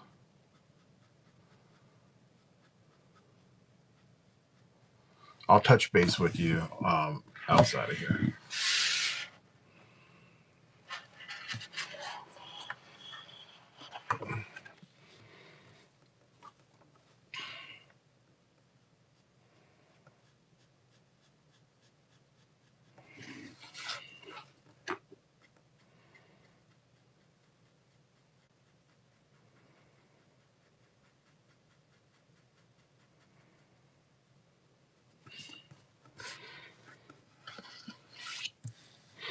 Man, I'm curious on something, guys. So yesterday, or not yesterday, I would say within the last couple of days, I don't know how everybody's thoughts are on this merger that's supposed to be happening between Paramount and Warner Brothers. But what do you guys think? I'm just curious. Am I the only person that's like, this is a weird thing about to happen, or you guys are all for it? I'm just curious because I'm in the boat where I don't really know if I like this idea. I just wish Warner Brothers would stay by itself and just hadn't been acquired. That would have been nice. Sorry, in negotiations. It's not acquired. It's in negotiations. Yeah, so probably, well, for a while now. If you've watched what's going on with the movies and whatnot with Paramount, or not with Paramount, but with Warner Brothers. So back about 2 years ago, um, Warner Brothers brought in a massive executive. His name was David Zaslav, and he basically was like, "We need to stop the bleeding of this company." So this is at when the DC company or DC movies and stuff like that were doing like shit, and he was like, "We got to get rid of all of this overhead and get rid of all this debt, and start focusing on making quality, bringing up the value of our company because we're just not there." So he basically started getting rid of projects. So, for example, we were supposed to have had like a Batgirl movie come out. Now, the Batgirl movie was made. They didn't like it. They got rid of it. What's up, Jungle? And they scrapped it. The same thing with the new movie that's coming up. It's called Coyote versus Acme. They got rid of that movie. They finished it. It was done. So starring John Cena, done. But they're like, we're not putting this out. Thank you. Yeah, we're almost on the tail end of this one. We're wrapping this one up here. So he got rid of that. He was one of the people that spearheaded getting the new executives for DC, that James Gunn and his partner, getting those two together, and then going for projects that they knew would be developmentally more money, right? Got rid of a lot of fluff. So in that process, the idea of selling parts, if not all of Warner Brothers, came up, and then they were in talks with like, okay, well, we're gonna go ahead and finally sell Warner Brothers as a whole. So when the negotiation came up, or the offers came up, Netflix was the one that won the first round of it. Netflix was like, we're going to buy it for X amount of dollars. We're good to go. And then I guess a lot of back and forth had happened with Paramount. And Paramount was saying all sorts of stuff, right? So I think the deal for Netflix was like $87 billion, some obnoxious amount, right? So then, after a lot of back and forth, Paramount offered Warner Brothers like 107 or some. It was over $100 billion to buy that company. And now, mind you, Paramount is not doing like great, and they're trying to get money from foreign investors, and it's a little weird to do that. But they're like, okay, well, we're just gonna do this. That's our thing. We're gonna do that. But the other day, I guess the investors were like, okay, well, we approve the deal to sell the company for this $100 billion amount. Now, mind you, when a lot of these investors originally started, and it could be anybody, a lot of people jumped on the Warner Brothers train because when they were at their low, the stock prices were like $6 to $7 per stock. Now, when Paramount decided to go ahead and do this deal, they basically valued the stock at $32 a share. So you're almost 5 times the amount of your original investment. So almost 6 times your original investment. That's kind of insane. So you invest $5, you're actually going to get $25. It's wild. Um, so I'm a little skeptical because as a whole, Paramount hasn't been like really good. They've been very hit or miss. Warner Brothers has had more hits, which from a strategic standpoint, if you're buying something, you want to go for something that has, you know, more profitability in it. Um, when I say that, like Warner Brothers has like the Harry Potter properties, you have Center properties, you have what's some of the other ones that you have? You have HBO. Those are big properties when you think about it. So you get a little like worried. Yes, they are. They just bought UFC last. That deal went down last year. So you got to kind of sit back and wonder. You're like, this company's doing all this stuff. Where are they going to get $100 billion? 100 billion. Now, mind you, when Disney went ahead and did their acquisition of getting like Lucasfilms and getting Fox, that made sense because as a whole, Disney produces movies. That's their thing. Like they produce hits, right? And they have a good track record of that.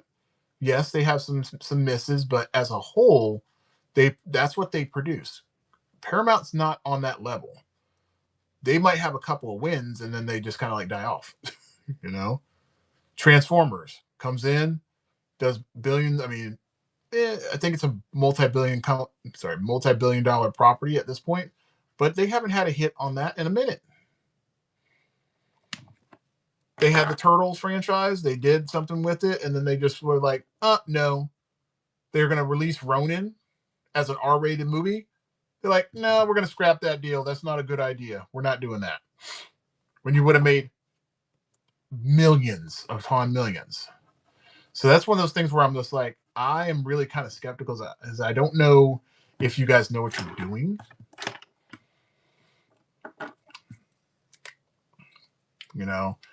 I look at UFC. Look, I think the UFC is great and everything, but let's be honest with you. Is the UFC really doing gangbusters right now? Is it making like tons of money? Is it really in the zeitgeist like it used to be? Not really. Not really. But people will still, it's still charging tons of money to go ahead and, watch that stuff.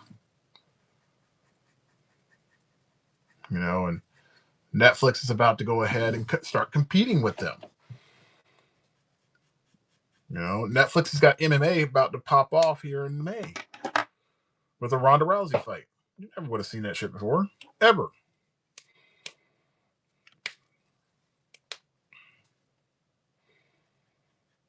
So that's why I say, like, when Paramount is about to play, I don't know. I'm hoping, I hope for good things. I just don't know if this is the best deal to happen. You know, as a fan, I just want to see good quality stuff. I don't want to see somebody dilute something. The cool part about the whole Netflix deal was Netflix was going to come in and they were going to basically, this is what their plan was. I don't know if the execution would have been exactly this, but they said, okay, well, we're going to buy up this company, be that Warner Brothers, and instead of us getting rid of HBO, HBO is going to do its own thing. HBO's over there making their own success, you know, doing their own thing. What Paramount's proposing is that they're going to absolve HBO and just make it part of Paramount, which I think is a bad idea because HBO is HBO. Like, it's got its own brand. You know, even Warner Brothers was like, we need to take this and change it back from HBO Max to HBO because HBO is its own thing. It's its own organic thing. Why are we doing this? This is stupid. So, yeah, I mean, I think it's one of those pop cultural things if you're into that kind of stuff, but I think it's interesting. Well, if you think about it, like HBO as a whole is a big brand. I mean, HBO is the people that brought us Game of Thrones. Like, that's a heavy hitter. Um, do they are they like what they were in the 80s and 90s? No, because it's different. I mean, that's where we used to watch like our backup Skinamax stuff, and that's where we used to watch our Thursday night fights and um, stuff like that. That's where we used to watch all of our movies when they came out, you know, from the theaters, that kind of stuff. But um, now they're about this original content, so that's where you got The Last of Us. You know, that's why we have, you know, this new Game of Thrones, House of the Dragon. That's where we got a Penguin and all that stuff. And now we're about to get this new Harry Potter series that comes out at the end of the year. That's a huge piece. That's a big property, and that's 7 years worth of material that they're doing because they're doing a season per book. So that's a big thing.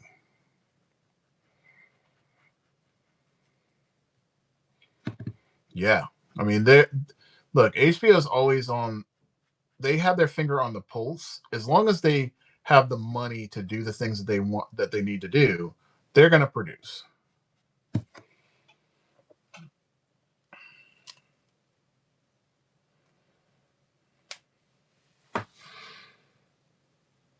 I understand why they don't like the Ronin R. Kids are a key audience, and if they were smart, they would understand Predator, Alien franchise are. Yeah, I mean that. I agree. See, here's the thing: Last Ronin, you don't have to make it an R. Let's be honest with you. That's when you go R, we're talking probably more vulgarity, and probably for this particular movie, it's more violence than anything. But the weird part is that shortly after this whole thing happened, where they decided to nix the Ronin movie, there was a CGI artist, and he did actual footage and made the turtles look like the turtles of the 80s in CGI, so that good quality look to them. He did that, but in these very, like, not all, I would almost say like a visceral style of fighting, but it was still PG in its likeness, even PG-13. It was still violent, but it wasn't like I'm cutting your arms off, that kind of stuff. There is a way to do it. I just don't think that they're thinking forward enough. And when you do R rated, is it going to kill your movie? No, because what Deadpool and Wolverine proved is that you can do an R-rated movie and you can still make $1 billion. That's what it proved. And at the end of the day, if you make a good movie, if it's Turtles or not Turtles or whatever, as long as it's a good movie, people will buy in.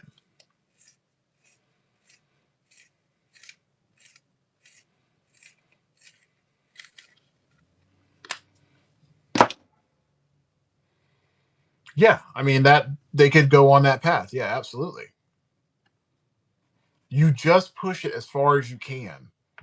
It doesn't have to be R-rated. I completely agree. But here's how it works, and I don't know if you can kill aliens, cut heads off, cut arms off of aliens, and it will keep you out of a R rating. As soon as you start tearing apart people, that's when you hit that R rating. So because they're Ninja Turtles, or if the turtles were fighting like a robot, that would work. They don't have to show Michelangelo and Leonardo and all the rest of the brothers dying. They can just you can do kind of camera tricks to pull that off and make that work. What's going on, Beyond? Yeah, you can do camera tricks and stuff like that. Paramount, I worry. Like they just did that Top Gun, right? Top Gun, Maverick, it was fun. But I just got heard the announcement that they're doing, well, not announcement, I heard this a while ago, that they're doing Top Gun 3. Yeah, it is. But the problem is that Top Gun 3 is coming without the director of Top Gun 2. So what are they going to do that's fresh in this new movie that they didn't already cover in the last one? Like we had this 35-year break between movies and they were able to make it make sense. So Tom Cruise's character gets older, he's more a veteran, and now he's got to teach the young kids. What are you going to do now? Did Tom Cruise's character get caught by the Russians and now they have to go save him and all this? It opens up a can of worms where you're just like, how do you make this fresh? How do you make it make sense? How do you make it relevant? And I just don't know if they're able, like they have a creative team that can actually make that make sense. That's where I'm worried.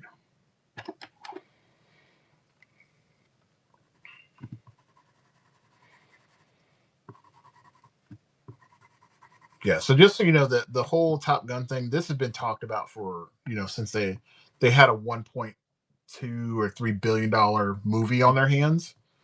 Um, CinemaCon last week was where they made the official announcement, but this had been on the rumor book for a couple of years now. And the thing with that is they're going to have to film it soon because Tom Cruise can only go but so long because he's been around for multiple years. I would say 80s, at least 40, 50 years, right?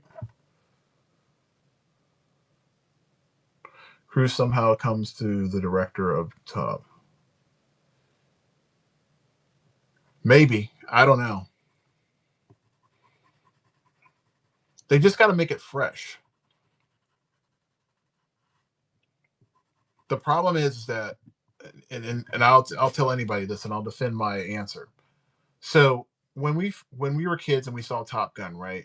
Top Gun was at a huge level. Like it was high, it was fast, it moved, right? It was very generational. So in the 80s, that was the pace that you were getting. This new one had this flair of the old guard being passed on, right? But it was still fast. And John can't remember his name, the director for that movie. He has this fast-paced visual storytelling that makes sense. And he brought that along when he did F1. But when you saw it in Top Gun Maverick, it felt different. Like if you literally felt like you were inside the plane with him at times. It was that insane.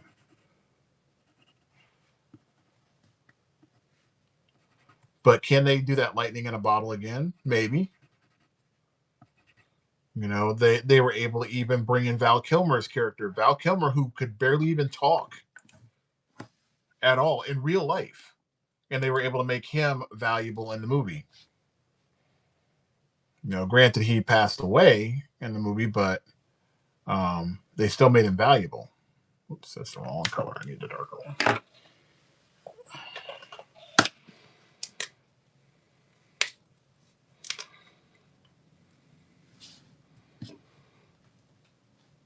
How you doing, Mari? Welcome to the stream. Yeah, we're just talking like some movie stuff here. Okay. Need to put this, make this a little darker. Oh. And then this guy here, needs to be a little darker.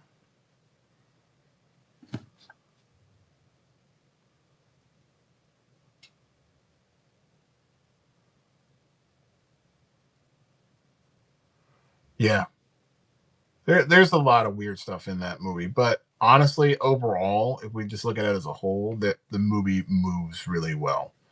I feel like it was a step in the right direction. So that's when I say, like, when we're looking at these kind of movies, are they able to give us something new and fresh? I don't want it to fail. I worry that it may fail though, because they don't know how to really work with that property.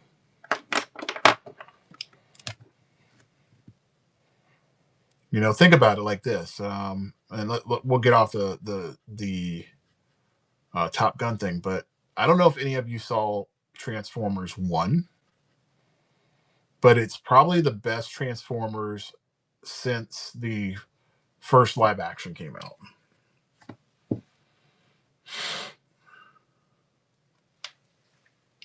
So Transformers 1 depicts the world of Optimus Prime and Megatron before they became the known characters that they are.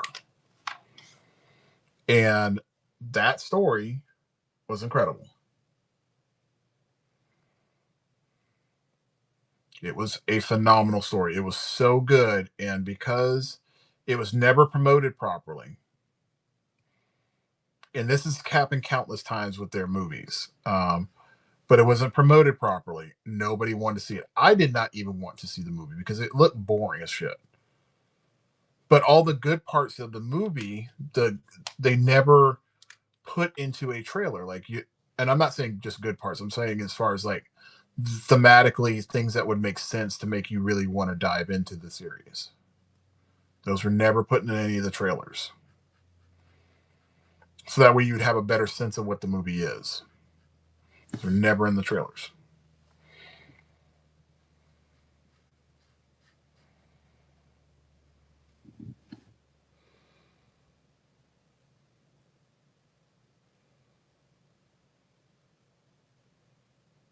Yeah, he's definitely killing that stuff.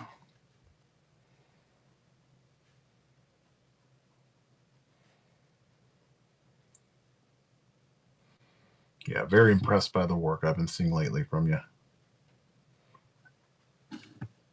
All right, so put that here. Think we may be at a stopping point on this. It's looking good. I'm going to look at it again because I see some stuff that I want to change up a little bit. Oh, I know what I want to do. Whoops, almost forgot to do it. Almost forgot to do it. So we're going to come in here with this. I'll blend it with this guy. So we're doing a cool 3 and a cool 5. So the 5 is the darker one, and the cool 3 is this lighter one. And the reason for this is because there's a flame on the inside and the outside. Well, actually going around the entire tire. And I wanted to pick that. So I had to put an under shadow or a shadow underneath it before I place the blue. So the blue will sit on top of these two for anybody that wants to know what the hell I'm doing.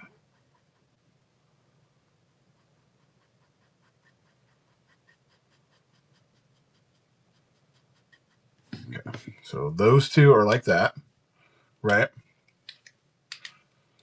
And then what I'm going to do is I have this blue right here. This guy is called something. It's not on this guy. Well, that's unfortunate, but it's a B23. Or a B05. That's the number. So it's a beautiful blue. It's the blue that's created all these flames here. So we're going to lightly put that on top of this. And you can actually see that blue takes on those two colors very well. And if I need to darken those up, then I will layer it with those same exact colors. So you're just building on top. So now I have that nice shadowy color in there.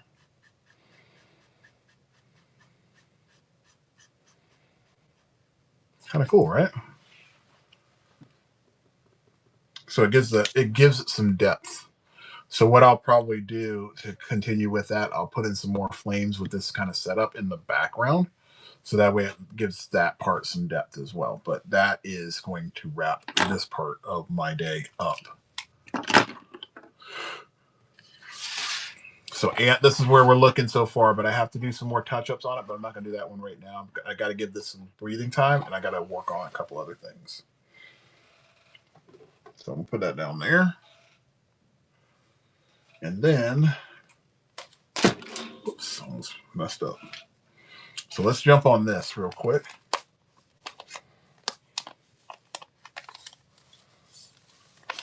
Okay.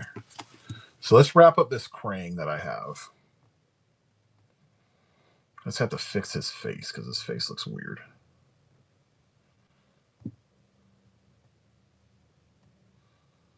I'm not really feeling that head that much. So, and then what we do is we're going to grayscale this bad boy and he'll be done.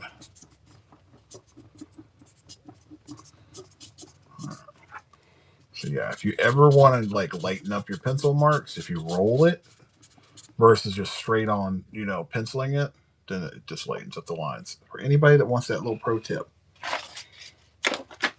just roll over your stuff. Don't just straight up erase it. Just roll over it. Thank you.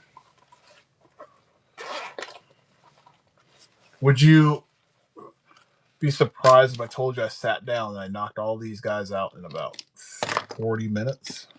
Like as far as like my roughies of them? Because in my head, I already knew what I wanted to do. I like these characters. These guys are really fun to draw. All right, so I'm going to draw his eyes a little bit smaller.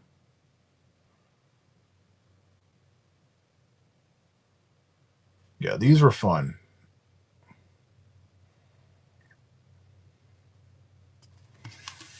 This is probably like cartoon-wise.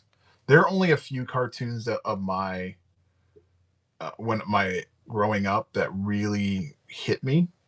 The intro to this was probably my favorite. I never got to see the end of this series, so to this day, I still have never seen it. Oh, that's interesting. Somebody's offering a job for a very large fee on Indeed. That's interesting. But I've never seen this whole series in its entirety because it would come on in the mornings before I went to school, and it was just not something that I could check out. I had to go an hour away from my house, so we got up extra early, and yeah, this was not happening. And then when I try to watch it in the afternoons because of how they had, their cartoon set up, you start watching it and then they restart it again at certain points and you just be like, come on, just run it all the way through. It's not like now where they'll just run it and run it and run it until it's like crazy. And then we'll have this little radar thing here. Just got a little bit of it. Don't have the whole thing. Okay. I'm much happier with that.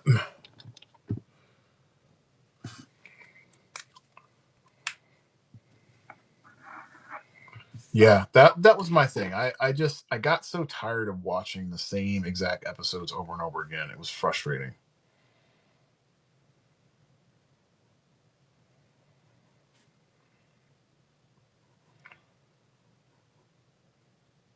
Now I can just go right on Amazon. I can watch it all.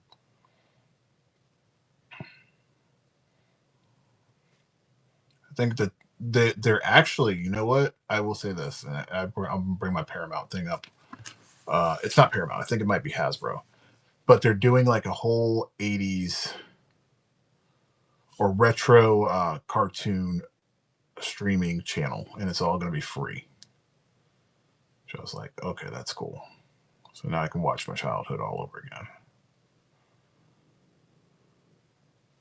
Because there's certain episodes I definitely want to see. There's certain shows I would definitely want to see. But in that whole catalog, what they're saying is they got GI Joe in there. They got My Little Ponies. They have all the turtles and some other stuff. But it's going to be cool to see all those things pop up.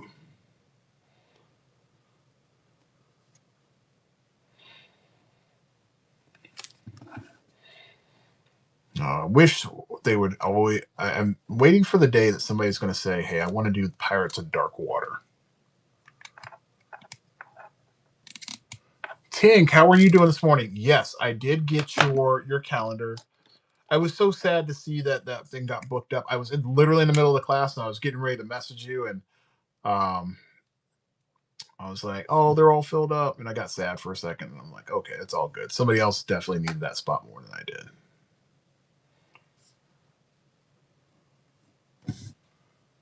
So it is what it is. I'm not mad about it. It's all good.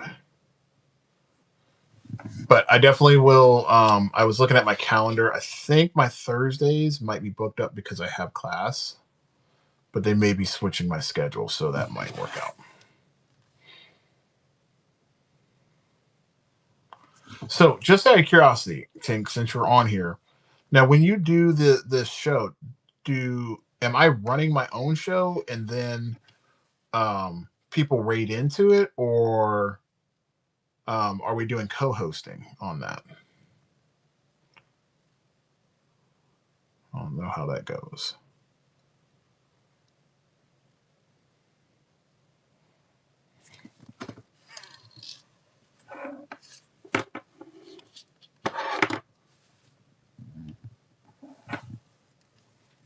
So I have my own show, and then what you refer people to me? Is that what it is?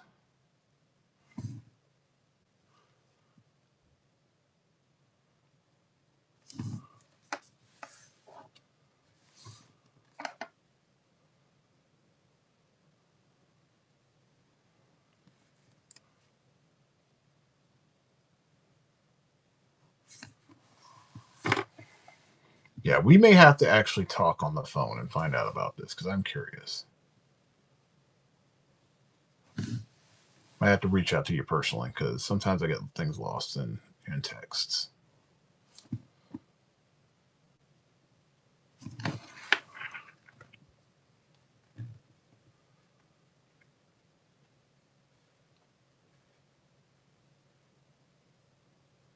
Okay, so okay, all right, that makes sense. Okay,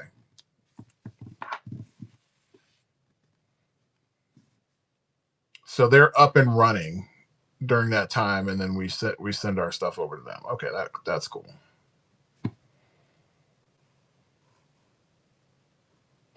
That makes more sense. Gotcha,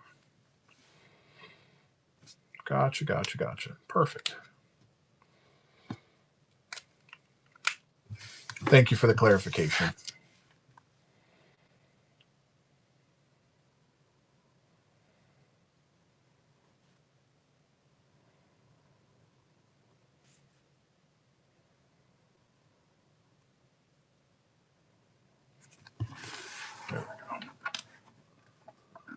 Yeah, I mean, if we can get more people in there, I mean, I'm definitely down for that.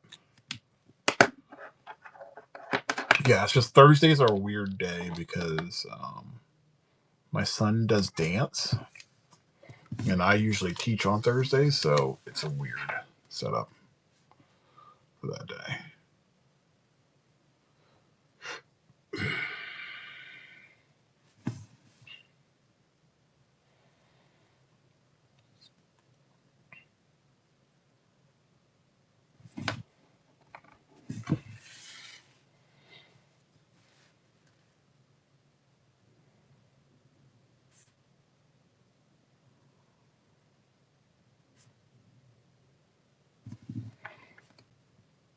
Yeah, I'm looking forward to it. I'm probably gonna. I want to kind of watch it. So I think next week, what I'll do is I'm just gonna watch and see how it all goes down, and that way I can get a better perspective of what's happening. I think that might be the better option for me to do. I don't get scared on challenges. I'm just curious to see how the flow is because I don't want to feel like not natural. You know what I mean?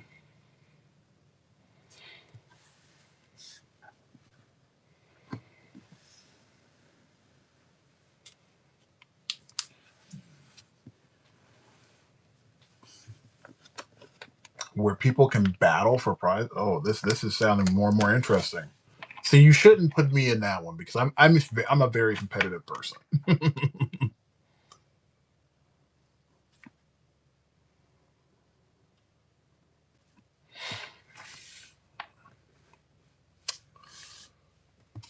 Like very competitive. There we go. Krang is done. I just gotta go ahead and let him dry, and then I will put the grayscale on him. He can get out of here.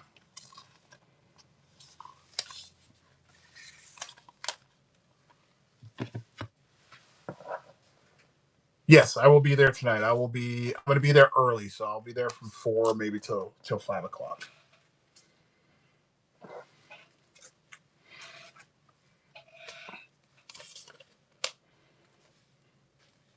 Yeah, I'm supposed to be there because one of the professors they did a piece. Um, they did a video of him like a cartoon.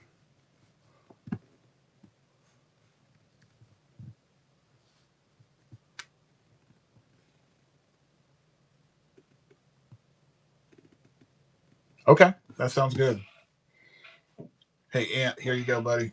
I'm gonna go back through this just so you know and do some updates on it, but that's what he looks like. He moves so well.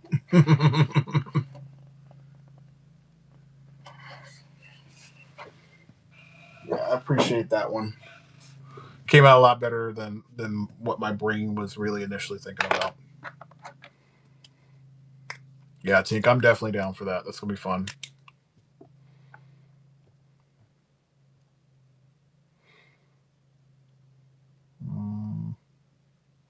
Let's see if they have the Rocksteady out here.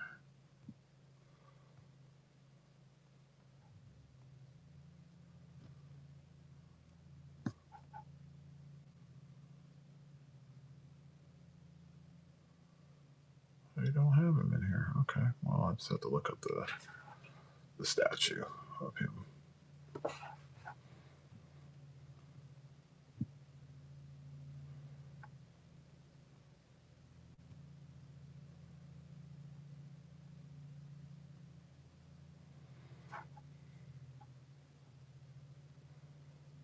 Oh, thank you. Yeah, I'm gonna definitely hook those up. Yeah, I mean this one was fun. I really like this guy. I actually like him more than I like um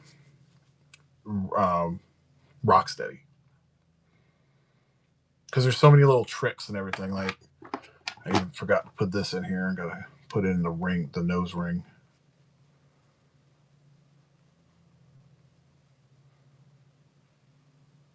There's so many little things for him.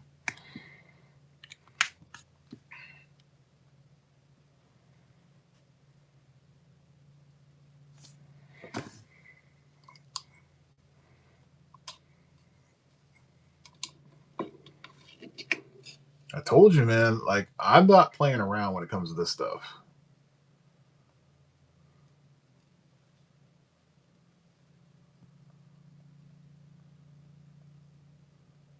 All right, so I gotta get my stream of this.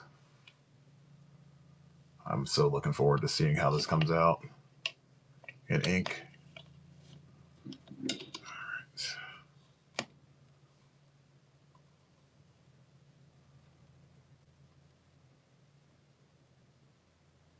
Oops. Zoom this in. All right. Let's get that. All right. Let's get this guy back here. Yeah, I can't wait to see the time lapse video that comes out for this one. It's going to be really cool. Probably post that today.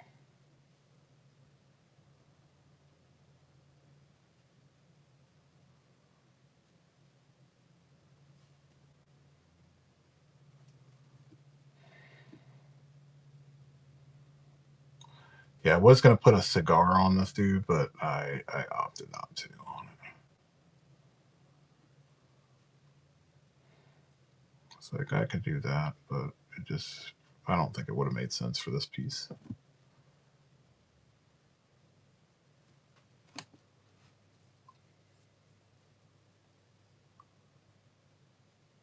Okay. Yeah, I honestly, Tink, I want to see how this whole thing goes because I'm really curious. Um, I have no doubt it's very successful for people at all. I need to see how it goes. And really, I like the fact of the sales, but my whole thing, I'm looking for sales. That's part of it, but I also like the teaching aspect of it too.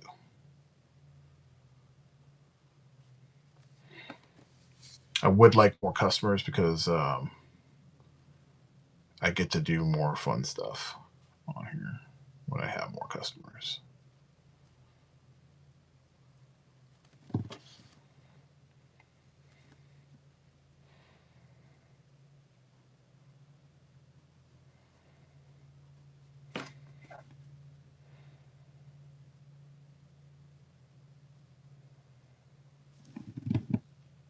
So,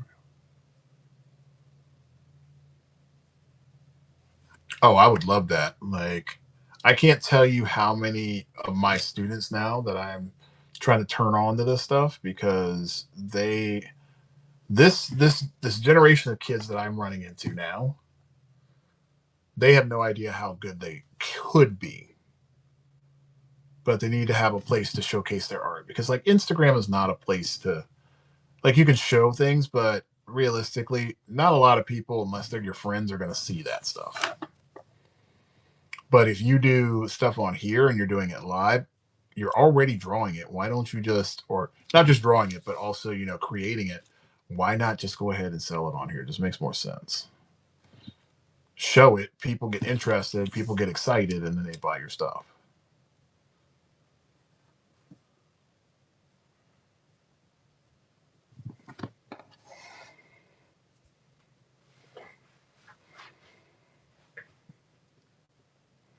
Agreed.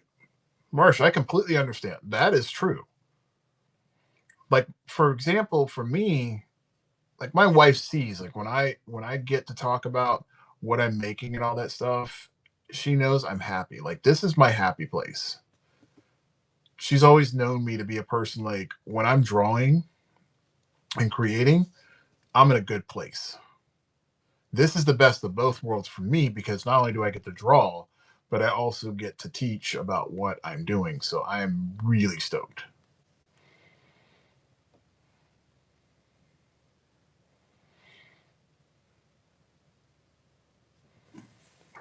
I mean, this is a good play. This is a good playroom for people.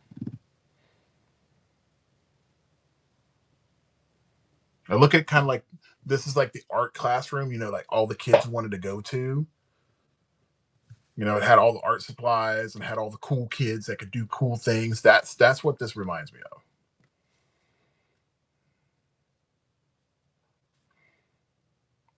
I would always go to the art room in high school because my art teacher had all the cool shit.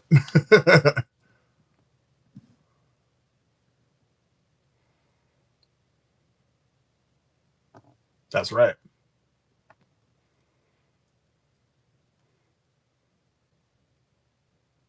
BJ Farn. Welcome. Welcome. Welcome.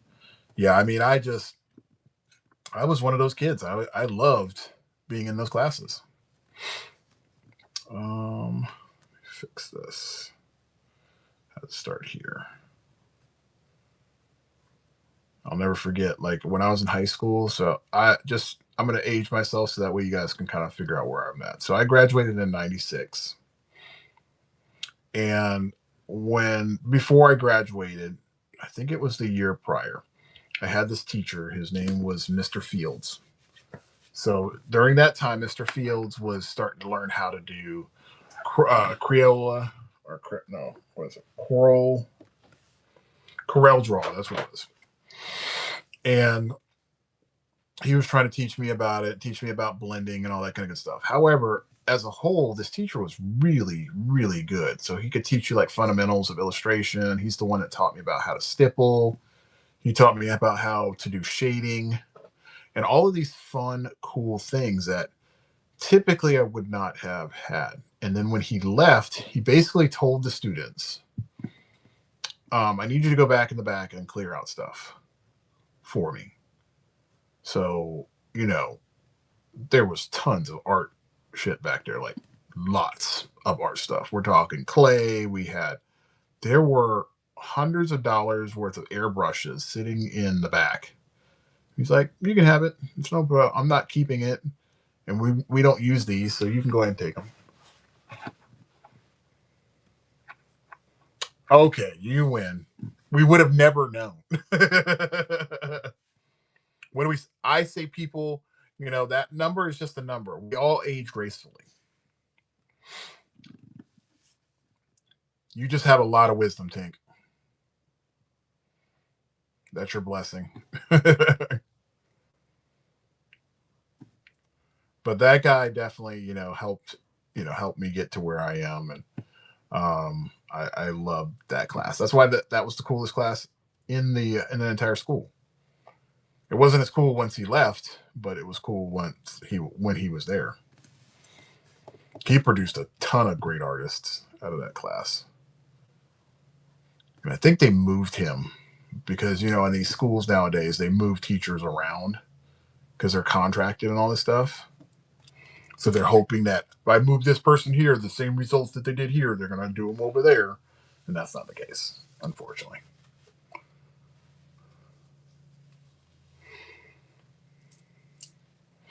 Yeah. I mean, he was wise about the money that he spent. Like he was always like pushing boundaries with the stuff that he did. But mind you, our school worked the old way. So even though testing was important, testing was not the focus. Testing was secondary. Or at least the way that our principal at the time portrayed it. So our principal was really good about education and everything. That was the push. Like she really wanted us to learn our information and be able to like really hone in on what we were doing. So um, they pushed education, they pushed how we learned and all that kind of good stuff. So that way, at the end of the day, when we got out of there, we knew what the hell we were doing.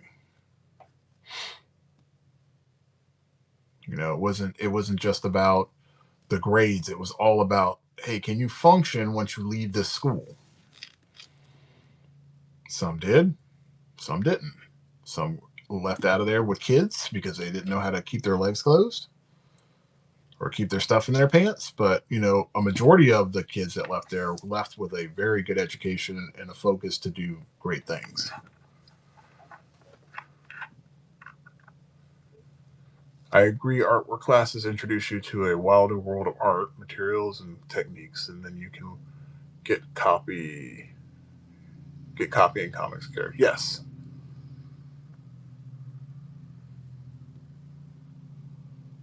Oh, cool.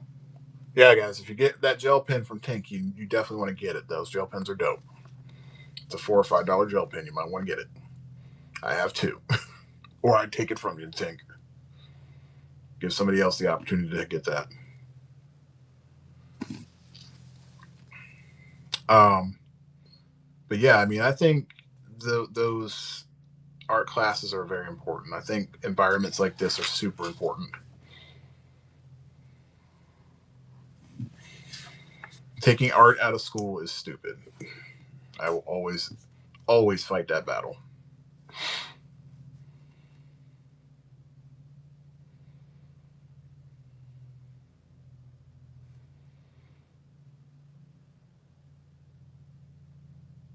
Yeah, I think about like this whatnot and what it is as far as like the art side, because I talk to people about whatnot and all they hear, and this is the bad part I don't like about this. Maybe it's done on purpose, but when you see commercials for whatnot, they're always showing like people like Pokemon or they're pulling basketball cards. That's all you see in their promos, which I get because that's really where they get a lot of their money from. Because somebody sells a $2,000 Pokemon card on here, you know whatnot gets an 8% cut. That makes sense. However, to see how artists have really grown this platform or helped grow this platform, it's really really cool. And I tell my students about it, and they're like, "Oh, whatnot's the place where I can, just buy and watch stuff." I'm like, "No, no, no, no, no, no, no. You got to look at this from a different perspective. Jump on here, watch what people do. Watch them produce these things. It's not a swap shop by default. That's just one aspect of it. This right here is kind of like Artist Alley on steroids. I mean, I told somebody the other day, I'm like, yeah, Rob Liefeld pops up on here. Todd McFarlane's on this guy. Ryan Otley's on here. They're like, what? Those guys were on here? Yeah, I said, Rob Liefeld pops up more than anybody else does on here, but Todd McFarlane will pop up like once a quarter or something like that. He just was on here last Saturday, I think, or last Thursday. Rob Liefeld was on here 2 days ago. Ryan Otley hasn't been on here in a while, but when he does, every time he's there, his shit sells out every time. I believe Zack Snyder was on here, either signing books or doing something the other day. For those of you that are not familiar with Zack Snyder, he's the guy behind like Court of Owls, and right now he's got that huge run on Absolute Batman. Yeah, that's Zack Snyder.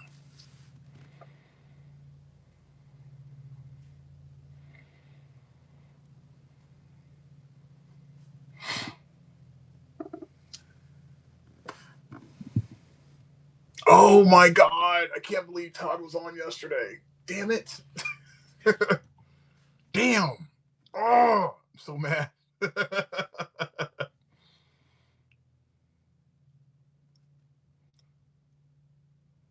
Listen, Todd McFarlane is out of all of my people.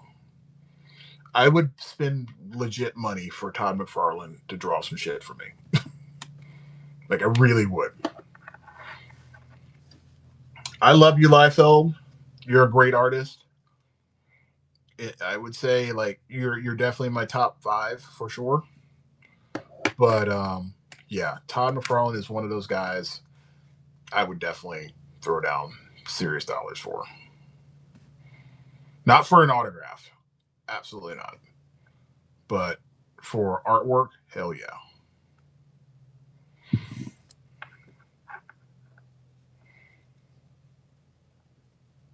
Oh, hello, Kaylee. That you're new. How are you doing today?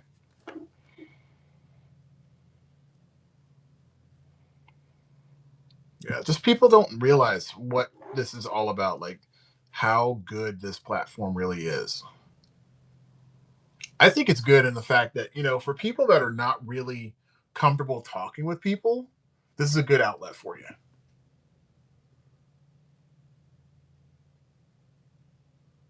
Hold the hell up here. Are you going to drop a bomb like that, Kendall? Wow. I'm a little jealous. See, Marsh, I told you that video is so good. It's helpful.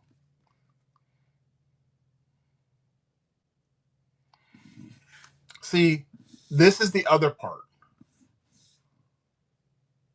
Well, the whole reason I decided to do the art club is because I have been selling on here for almost three. Holy shit! And I have almost five. Wow, you're the real deal. Thank you very much for doing that, Tink. We all appreciate that. Thank you. Um, this is the other part, like, and this is where I think Tink stuff can really come into play for people. So the community in and of itself, right?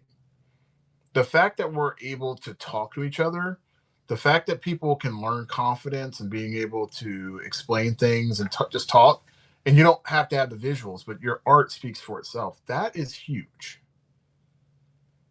The fact that Tink is actually willing to take what she has as far as like a whole, take this whole art club and say, okay, you can be in my art club. I want you to get some of this success that I have over here, if not exceed it. That's cool. Um, the best term that's been used and thrown around lately is gatekeeping, and she's not doing that. She's bringing people into that world. And the cool part is that Tink can give us knowledge that we don't have. Apparently, Tink has been doing it right because 5K followers after 3 years is huge. Those are big numbers.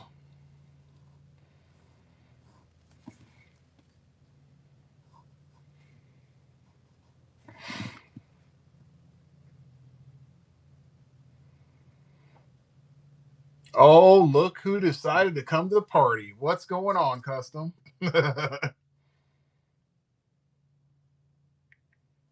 guess they stopped blocking your internet service over there at the school.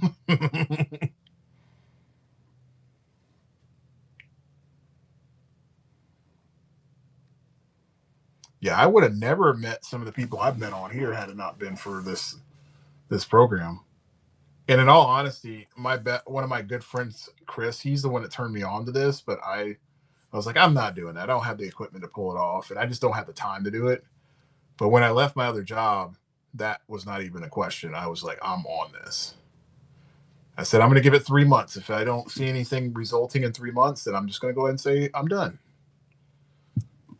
And I pushed past the 3 month mark, and I was fortunate enough. There's a guy that bought like 20 cards from me, and I was like, okay, I can see the success in this.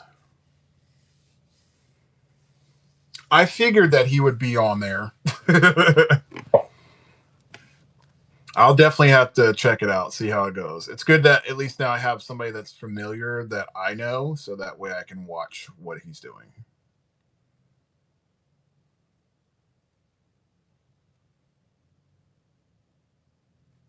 Is Tom part of the whole thing as well, by any chance, Tink?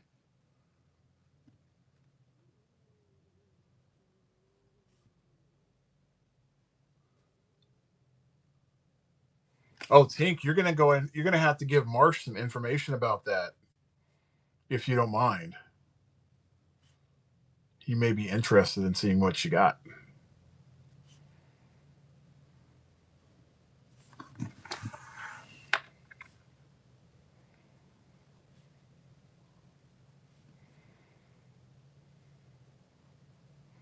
I think Marsh is very interested.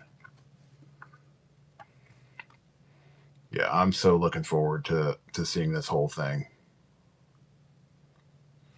I'm carving out time so I can watch this. The sad thing is sometimes I'll be sitting watching a show with my wife or playing my because my wife and I are we don't watch as much TV as we do, but we play, right? Thank you so much for doing that, Tink. I appreciate that. So we play Mario Kart. That's like our go-to for for our just chill time. So instead of listening to music or something like that, I'll put on my earbud and I'll just listen to you guys do your thing. Because I enjoy it. I mean, I like the banter. I like hearing the stories and all that kind of good stuff. So, and then of course, I'll flip the phone over and I'll see somebody doing some cool art and be like, all right, that's cool.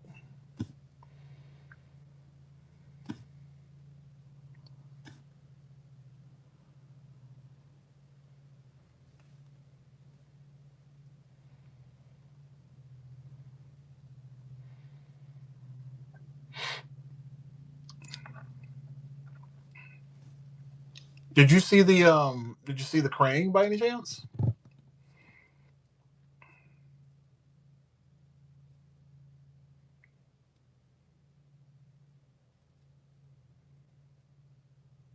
Yeah, I mean that's what I do all the time. I got to. I'm not one of these people that can just not listen to what you guys are up to. I find what's going on and whatnot more entertaining than watching TV right now, and news and all that stuff because I get to hear real people talking about stuff. Thank you, Kendall. Wait until you see the final piece, and I'm just getting warmed up. So when you give me the go ahead on the other three, I'm going in. Funny enough, yesterday I was looking through one of my drawing pads. I found my old Usagi Yojimbo um, sketch that I came up with years ago, and I'm just like, we might have to either draw that or we're gonna have to paint that because this is gonna be just insane.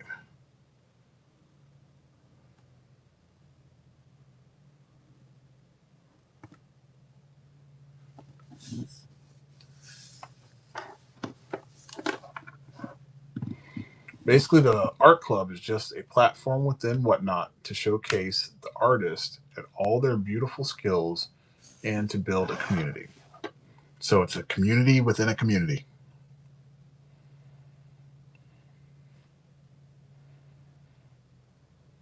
See, now I get to see other artist stuff like other things. I would have never thought of somebody drawing trading cards and them being as popular as people have made them nowadays. Custom cards, I'm like, man, that's cool. I mean, I even went to the part of making my own Pokemon cards. That was crazy. And then somebody like custom, I would have never, ever seen anybody cutting up a comic book cover. I never would have thought that that would have been a thing, and people would be like, "I love this."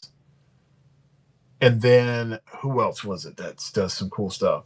Like watching Kay do her studies where she'll cut up a comic, not cut it up, but basically break it up into little panels, and she paints out all of these specific scenes. It's really cool. Oh, it's gonna be great. It's gonna be great. Um, so she has that, and then the one guy that really really surprised me was Tom. Like I have Tom come on. Tom will come up and he'll just watch what I'm doing from time to time, but I never ever got a chance to see his stream until this week. And I swear to goodness, Tom is like the modern day Bob Ross. Like he's Tom at the end of the day, so I don't think he's like Bob Ross, but what he does. And I told somebody this yesterday on the stream. I said, even when he clicks his brush on the palette, I feel like I'm listening and watching Bob Ross all over again. It was such a good feeling, and it's so wholesome. It's great, and you don't get that all the places that you go. So again, this is a great platform and meeting people, like Tink that wants to, do something that she's passionate about and sharing the craft and, exposing people to other people and causing these networks and all that. That's really cool.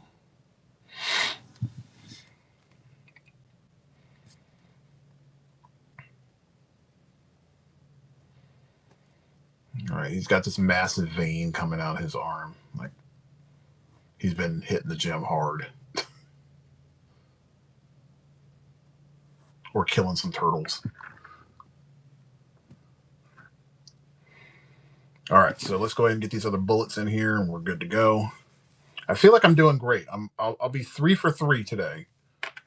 I feel like that's a good number. I'm going to probably push it off to 4 for 4 because I'm going to get that rock steady knocked out too, and then we'll be good.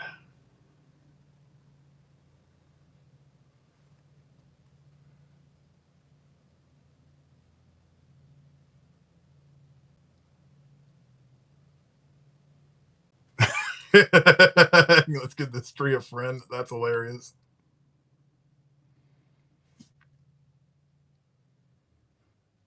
I was the kid that would draw what Bob Ross would paint because my painting skills were not that good. All credit to my parents. Like every year or every couple of years, they'd give my sister and I these paint kits, and we'd blow through the paint kits the day of Christmas. Like we wouldn't play with anything. We'd just be like, "Oh, let's go ahead and go paint some shit," and then we just blobs of just paint because we didn't know what the hell we were doing. But I learned how to draw trees really well because of him.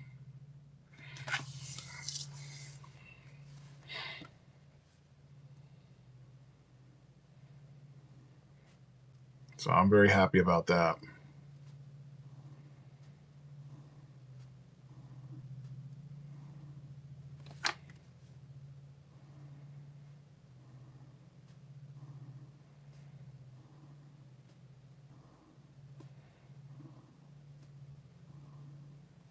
There we go.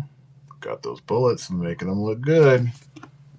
I kind of feel like this guy is like Dutch from Predator. Got that big ass Gatling gun. He's about to go and do work.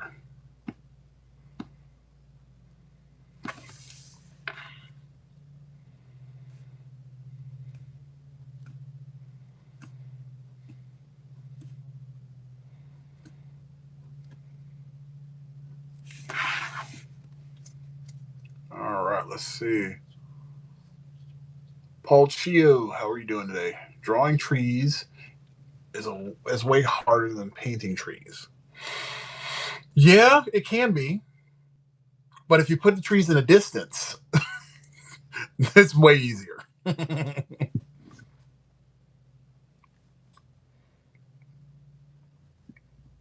I mean, drawing palm trees is pretty easy.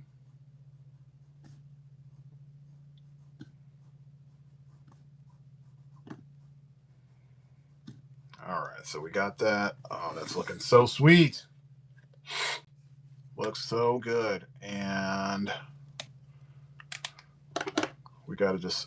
So typically, like on Bebop, they will put this set of grenades inside of his jacket, which I never understood, but I'm not doing that because I think that looks weird.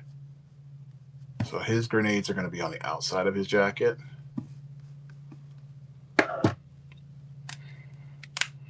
For his grenade launcher, so we're going to do it that way.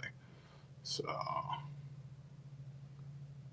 it just makes sense. So if you're looking at a character, you're like, something doesn't really match up. That doesn't work. You're doing the drawing, so just make it work for you. I'm not trying to draw what other people drew. I'm trying to take what I see and I'm going to put my flair on it. That's the goal. So some parts will be a little bit more,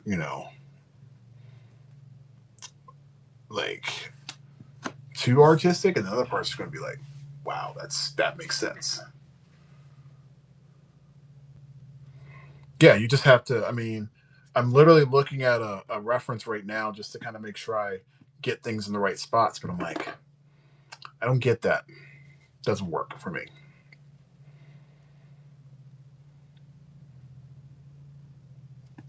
I thought about it because if anybody looks at like the old Avengers movies, so they tried to make things that were in the comics, and they brought them over into the mainstream, right? So Captain America, with Captain America's look from the comics, doesn't fit for the movies. So they tried it in Avengers, and he looks weird. Like to this day, I'm like, that was the worst thing they could have done. When they took that helmet off of him, I was like, okay, they did it right. That's way better. That makes more sense. But when he had the helmet on, I'm like, that looks stupid.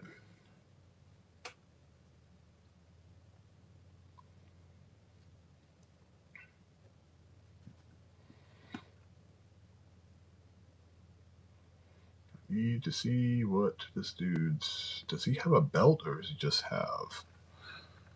I can't tell.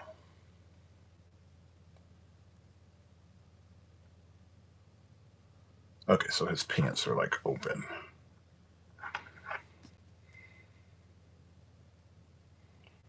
All right.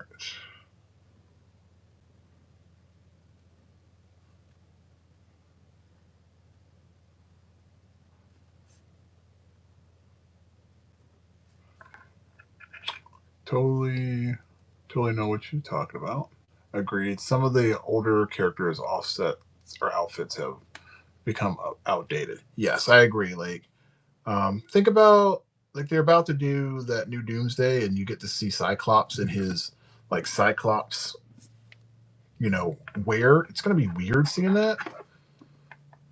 They're just trying something different, so we'll see what happens. I don't know. I know I'm picky about certain things.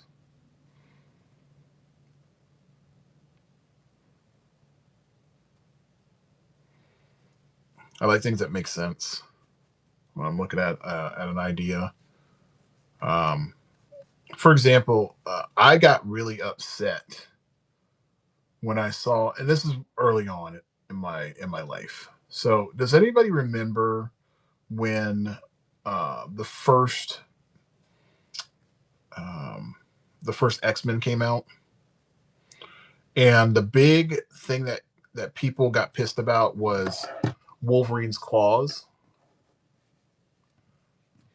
and I was one of those people. I'm like, Wolverine's claws come out the top of his hands. What the hell are they doing coming out the middle? Like they came out here versus coming out here. Well, I was one of those people that was like, they need to fix that. That they need to fix where his claws come out of.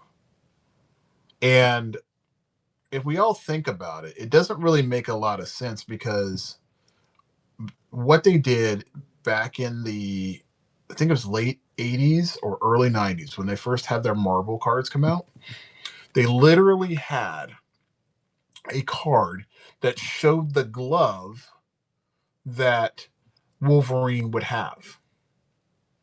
Okay. So that means that anybody that put on the glove had the adamantium claws. That's what it was. It didn't make any sense. So if Spider-Man got the glove, he could have now Wolverine's claws. It just didn't make sense. The claws were actually part of him, and that's why they changed it in the story to make it make sense. So not everybody could have his claws. So that was a fundamental change that made sense. They didn't put the claws on top of his stuff until the Deadpool Wolverine movie. But again, that was part of his suit.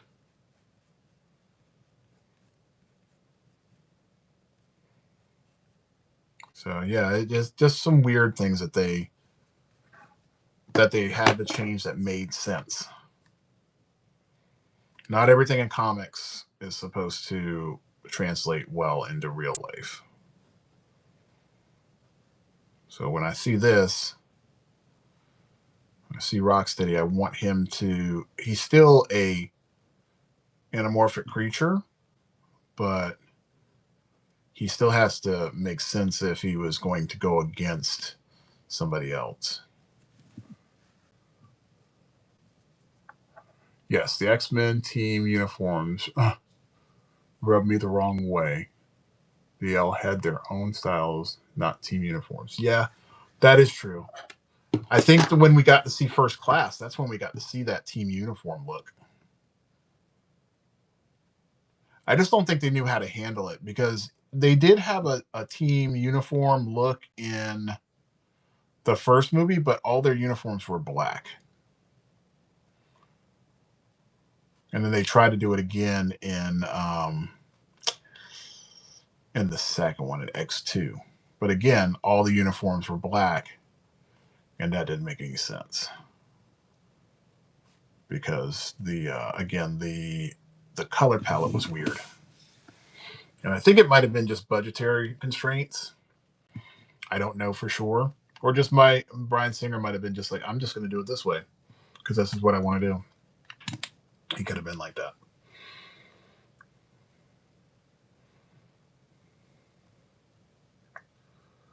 And okay, I got the bombs there, so I'll make sure I didn't miss anything. Well, Paul Chio, thank you for the follow. I appreciate that.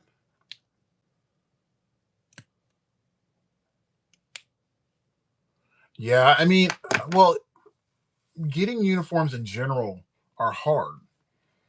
Um, it took them a long time. Like if we take a look at Captain America, getting his right look took a very long time to get to. Like they've had many iterations over the years to make him finally look like he looks. We got rid of the whole headgear thing. That was gone. Like they got rid of it. He's just exposed, and they made him look more like a soldier, not spandex soldier, but more like um, a soldier, but with a blue suit. And then making sure that the color palette looked really good, and it wasn't like this hyper color. It was more of like a muted color, and they did that for a lot of people in the series. That you see. Oh man, I might actually be able to finish this before noon. I'm going to be so happy if that happens. That would be cool.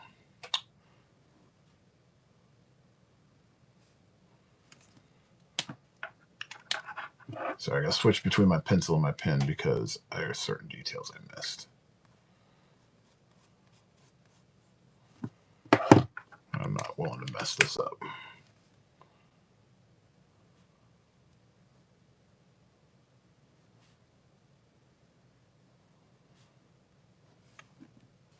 So yeah, there's a lot there.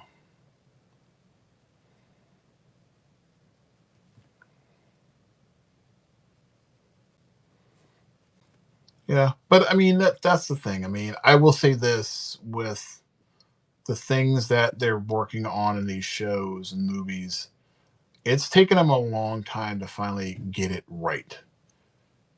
They've got people that are very good at taking the time to get the styles right and make things look like they should look good on camera. But that has been a long process.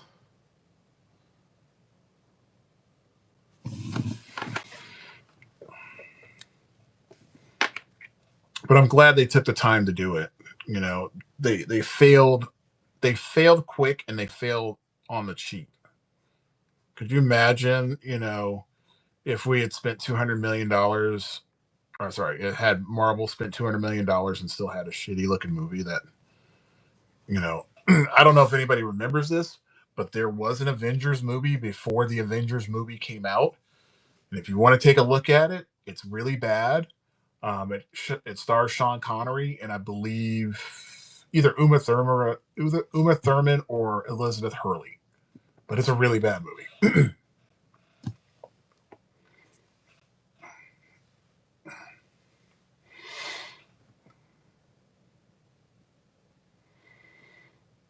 Yeah, there have been a lot of full bodies. Yeah, especially in the '90s, that was it. Like it was all about the spandex, and we're just going to change a couple of the parts of it here. Jubilee had not Jubilee, but Rogue had that, and who was it? Jean Grey had hers. Scott Summers, all of that stuff, and you have to change it. Some things work, some things don't. I'll even say, like, if we look at Superman too, I mean, Superman's one of those ones where I'm just like, "Ah, man, they keep on changing certain things, and I can't. Sorry, guys, I have to turn on my fan, but I have to turn everything off in order for it to work.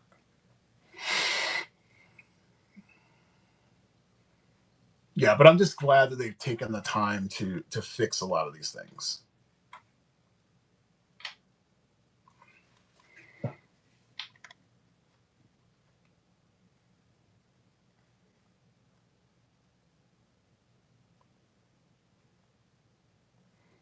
So let's see.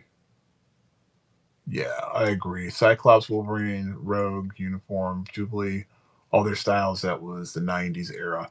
Yeah, they all definitely did have their own thing going on. It made them all unique, which was good. That was helpful.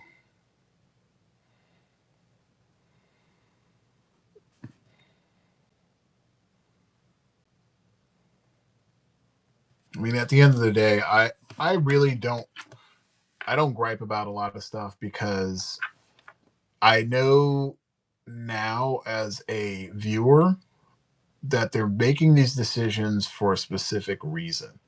And I have faith because they have stylists and they have creators that know the properties and they know better than to like not do it justice. The other part is that the bars for a lot of these shows and movies has been set so high, you really have to be on your A game when you come to the table.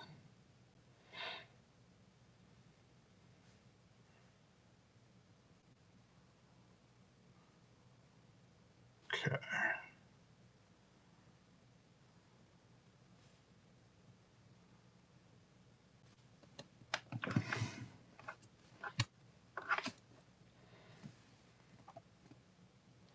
Yeah, I was just watching. So, Marsha, I was just watching this documentary the other day on Rob Liefeld, and they were talking about the Liefeld of old versus the Liefeld of new, right?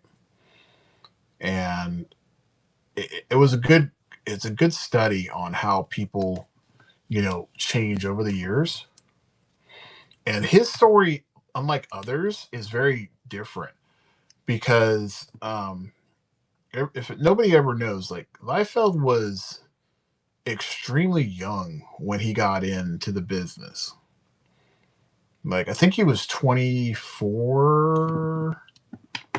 Like he was just a hair over 20 when he broke into the business, right? And he really was on the cusp of making these things that people had not seen before. Like it was ridiculously good stuff. I don't want to do that. Do I want to?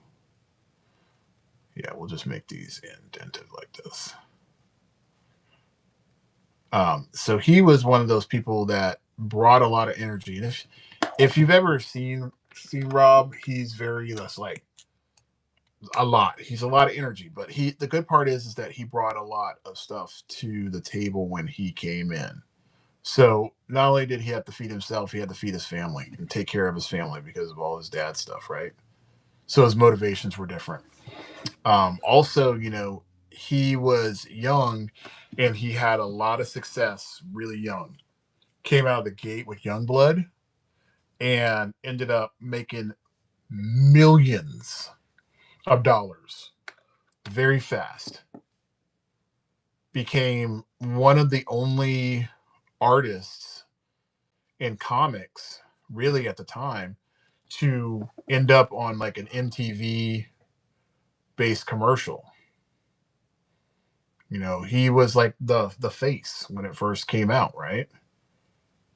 And I think all of that success might have been his downfall.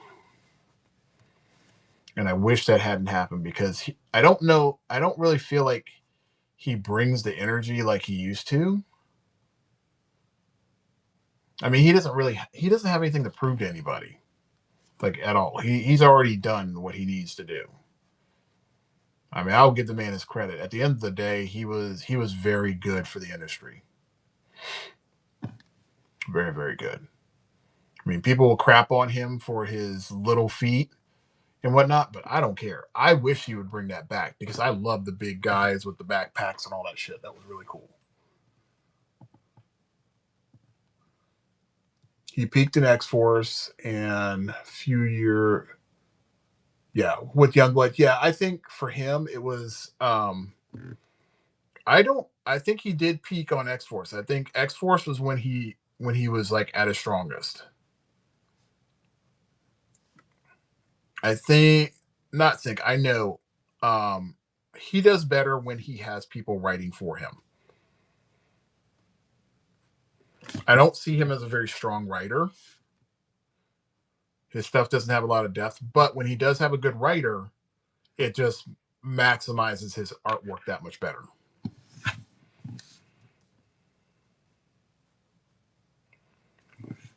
That I will always say about his stuff.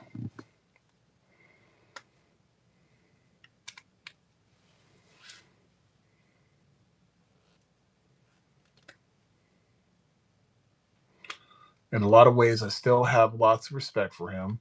Who else besides Eric Larson still does sequentials from the Image guys? Let's see, who do we got left? Well, Jim Lee will pop in from time to time. He goes in and out between books. He's more that guy that starts off stuff. Yeah, I mean, out of them all, Eric Larson is probably the one I give the most respect to because he actually does. He has the longest running book by a single Image artist. I will say that that's him. Like he's got the most respect out of all of them. I will never take anything away from Todd for having the longest running independent book. I will not take that away. But as far as longest running artist independently, Eric Larson gets that hands down.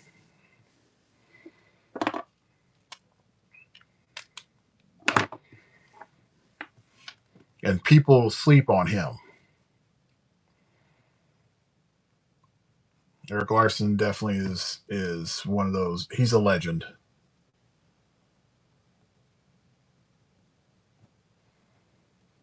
People look at Eric Larson stuff. People don't remember Eric Larson has one of the best Venom covers of all time. This Venom right here. Let me see if I can pull it up. It's amazing. Spider-Man.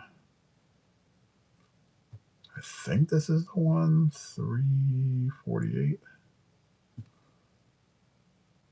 No, it's not it. It's got to be 352. No, it's not in the 50s. This has got to be 47. Oh, I'm getting close.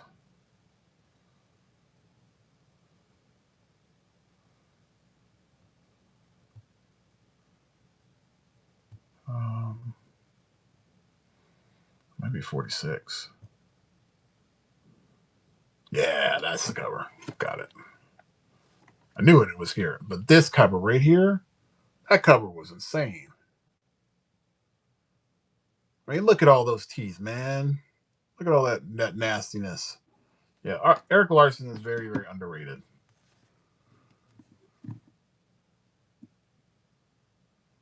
Yeah, I wish I jumped. I wish I'd stayed on Savage Dragon. I just stopped collecting for a while, and then that ended. But I definitely liked what he did. I'm not a big fan of the style that he has now because he's. I mean, granted, Eric Larson is an older man now. The fact that he's still drawing is crazy, but um, his has changed. I like that grittier style. Things have like cleaned up a little bit more. I know it sounds weird to say, "Hey, I like your older style that that looked a lot rougher." But yeah, I definitely like that style a lot better.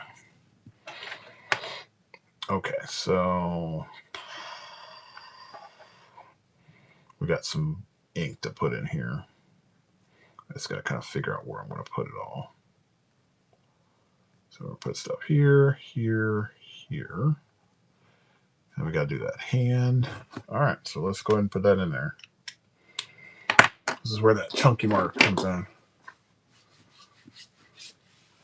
Besides a few years on hiatus, Rob never stopped doing sequentials. He's hopped on all sorts of books, but he probably has the same page count as Larson. You know what? I'll give you that. That's probably true. Possibly. That's a possibility. But Eric Larson hasn't really taken time off to do any books, though. He's kind of done almost all of his books.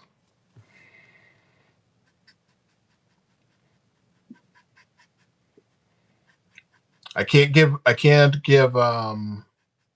Rob credit for re-releasing of books, though.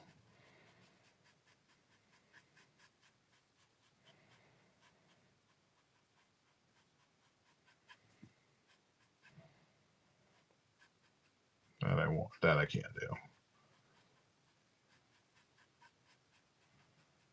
I just want to see Rob do a book for.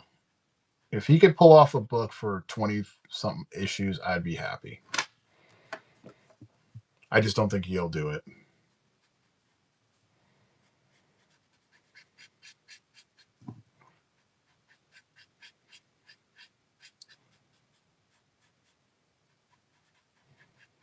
I think he's very much like myself and a lot of other artists. Like, he gets bored with certain things and he's got to move on. But that's the thing. I as an artist, I like to know that you have a finality to your work instead of just leaving like that hanging Chad. I don't like that.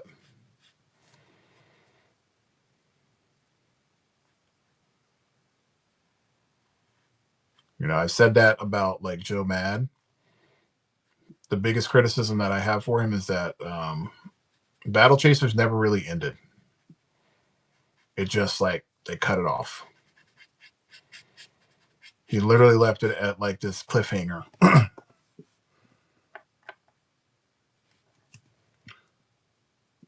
Yeah, I think with Rob though, again, I think he just gets bored. He's got so much energy to do stuff that I think when he's like done with something, like done like playing with the toy, he's like, I gotta go do something else.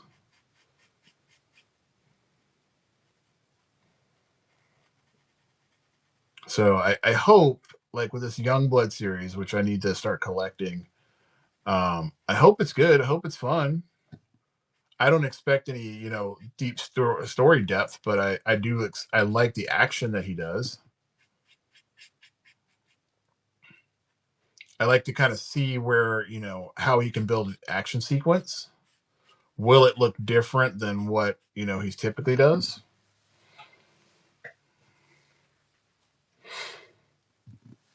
Will I get to see backgrounds on his work? That's another thing.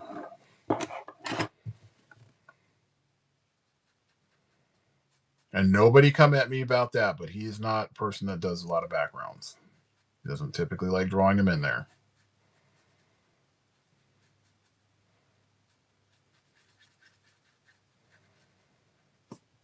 Usually the backgrounds are a lot of shapes.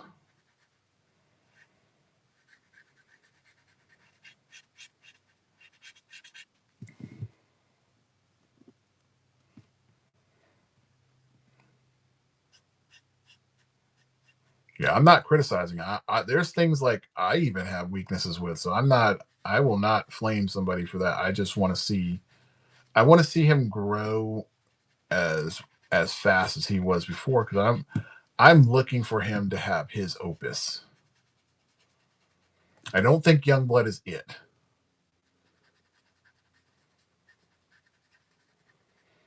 I mean, it could be, but I don't think that's what it is. I say the same thing like about Jim Lee. I think Jim Lee his best book that he ever did was probably Hush. That's where he dropped the mic and he was done. I'm going home.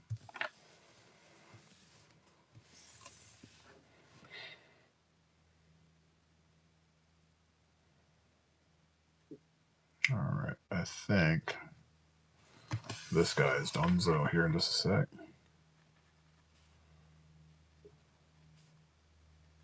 I think that looks good. We're going to do the strap in black. Let me see. Let me just double check. Yeah, we'll do this in black here.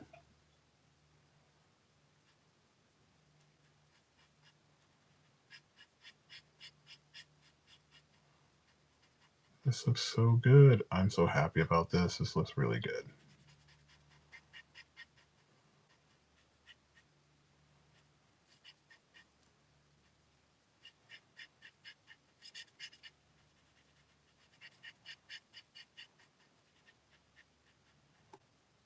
I could always just drop this off in the morning if I wanted to, but I'm going to get a chance to finish the other one.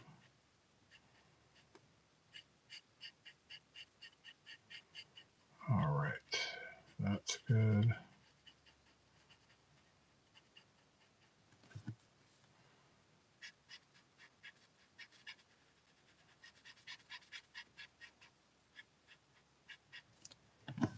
Okay.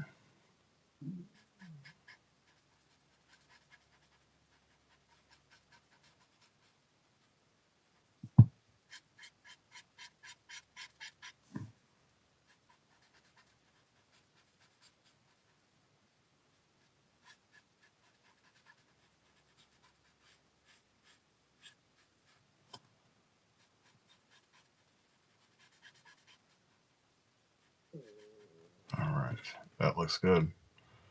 That looks really, really good. All right, so I think we're 2 for 2. Thank you very much, sir.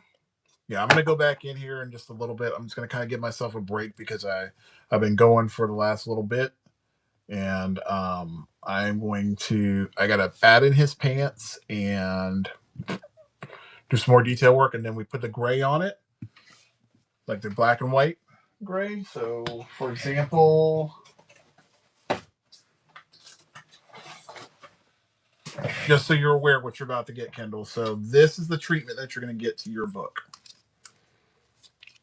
Where is it? I'm gonna show you the Superman one. So yours is going to be this grayscale like this. So you'll have the purple in there along with the grays and all that. And that'll round out your piece. And then he'll go in there and do what he does and makes things, all pretty.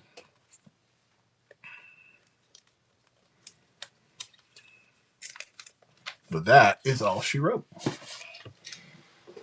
So 3 for 3 today, guys. In 3 hours, we got 3 projects done. I love it. I'm happy.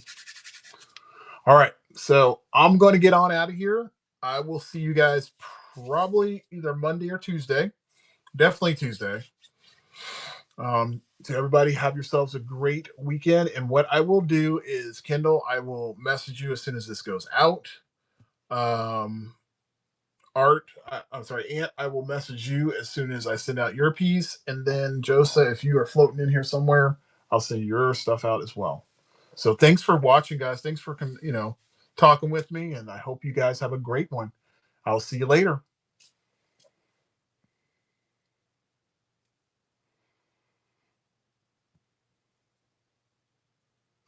See, oh, Poncho's on. Perfect.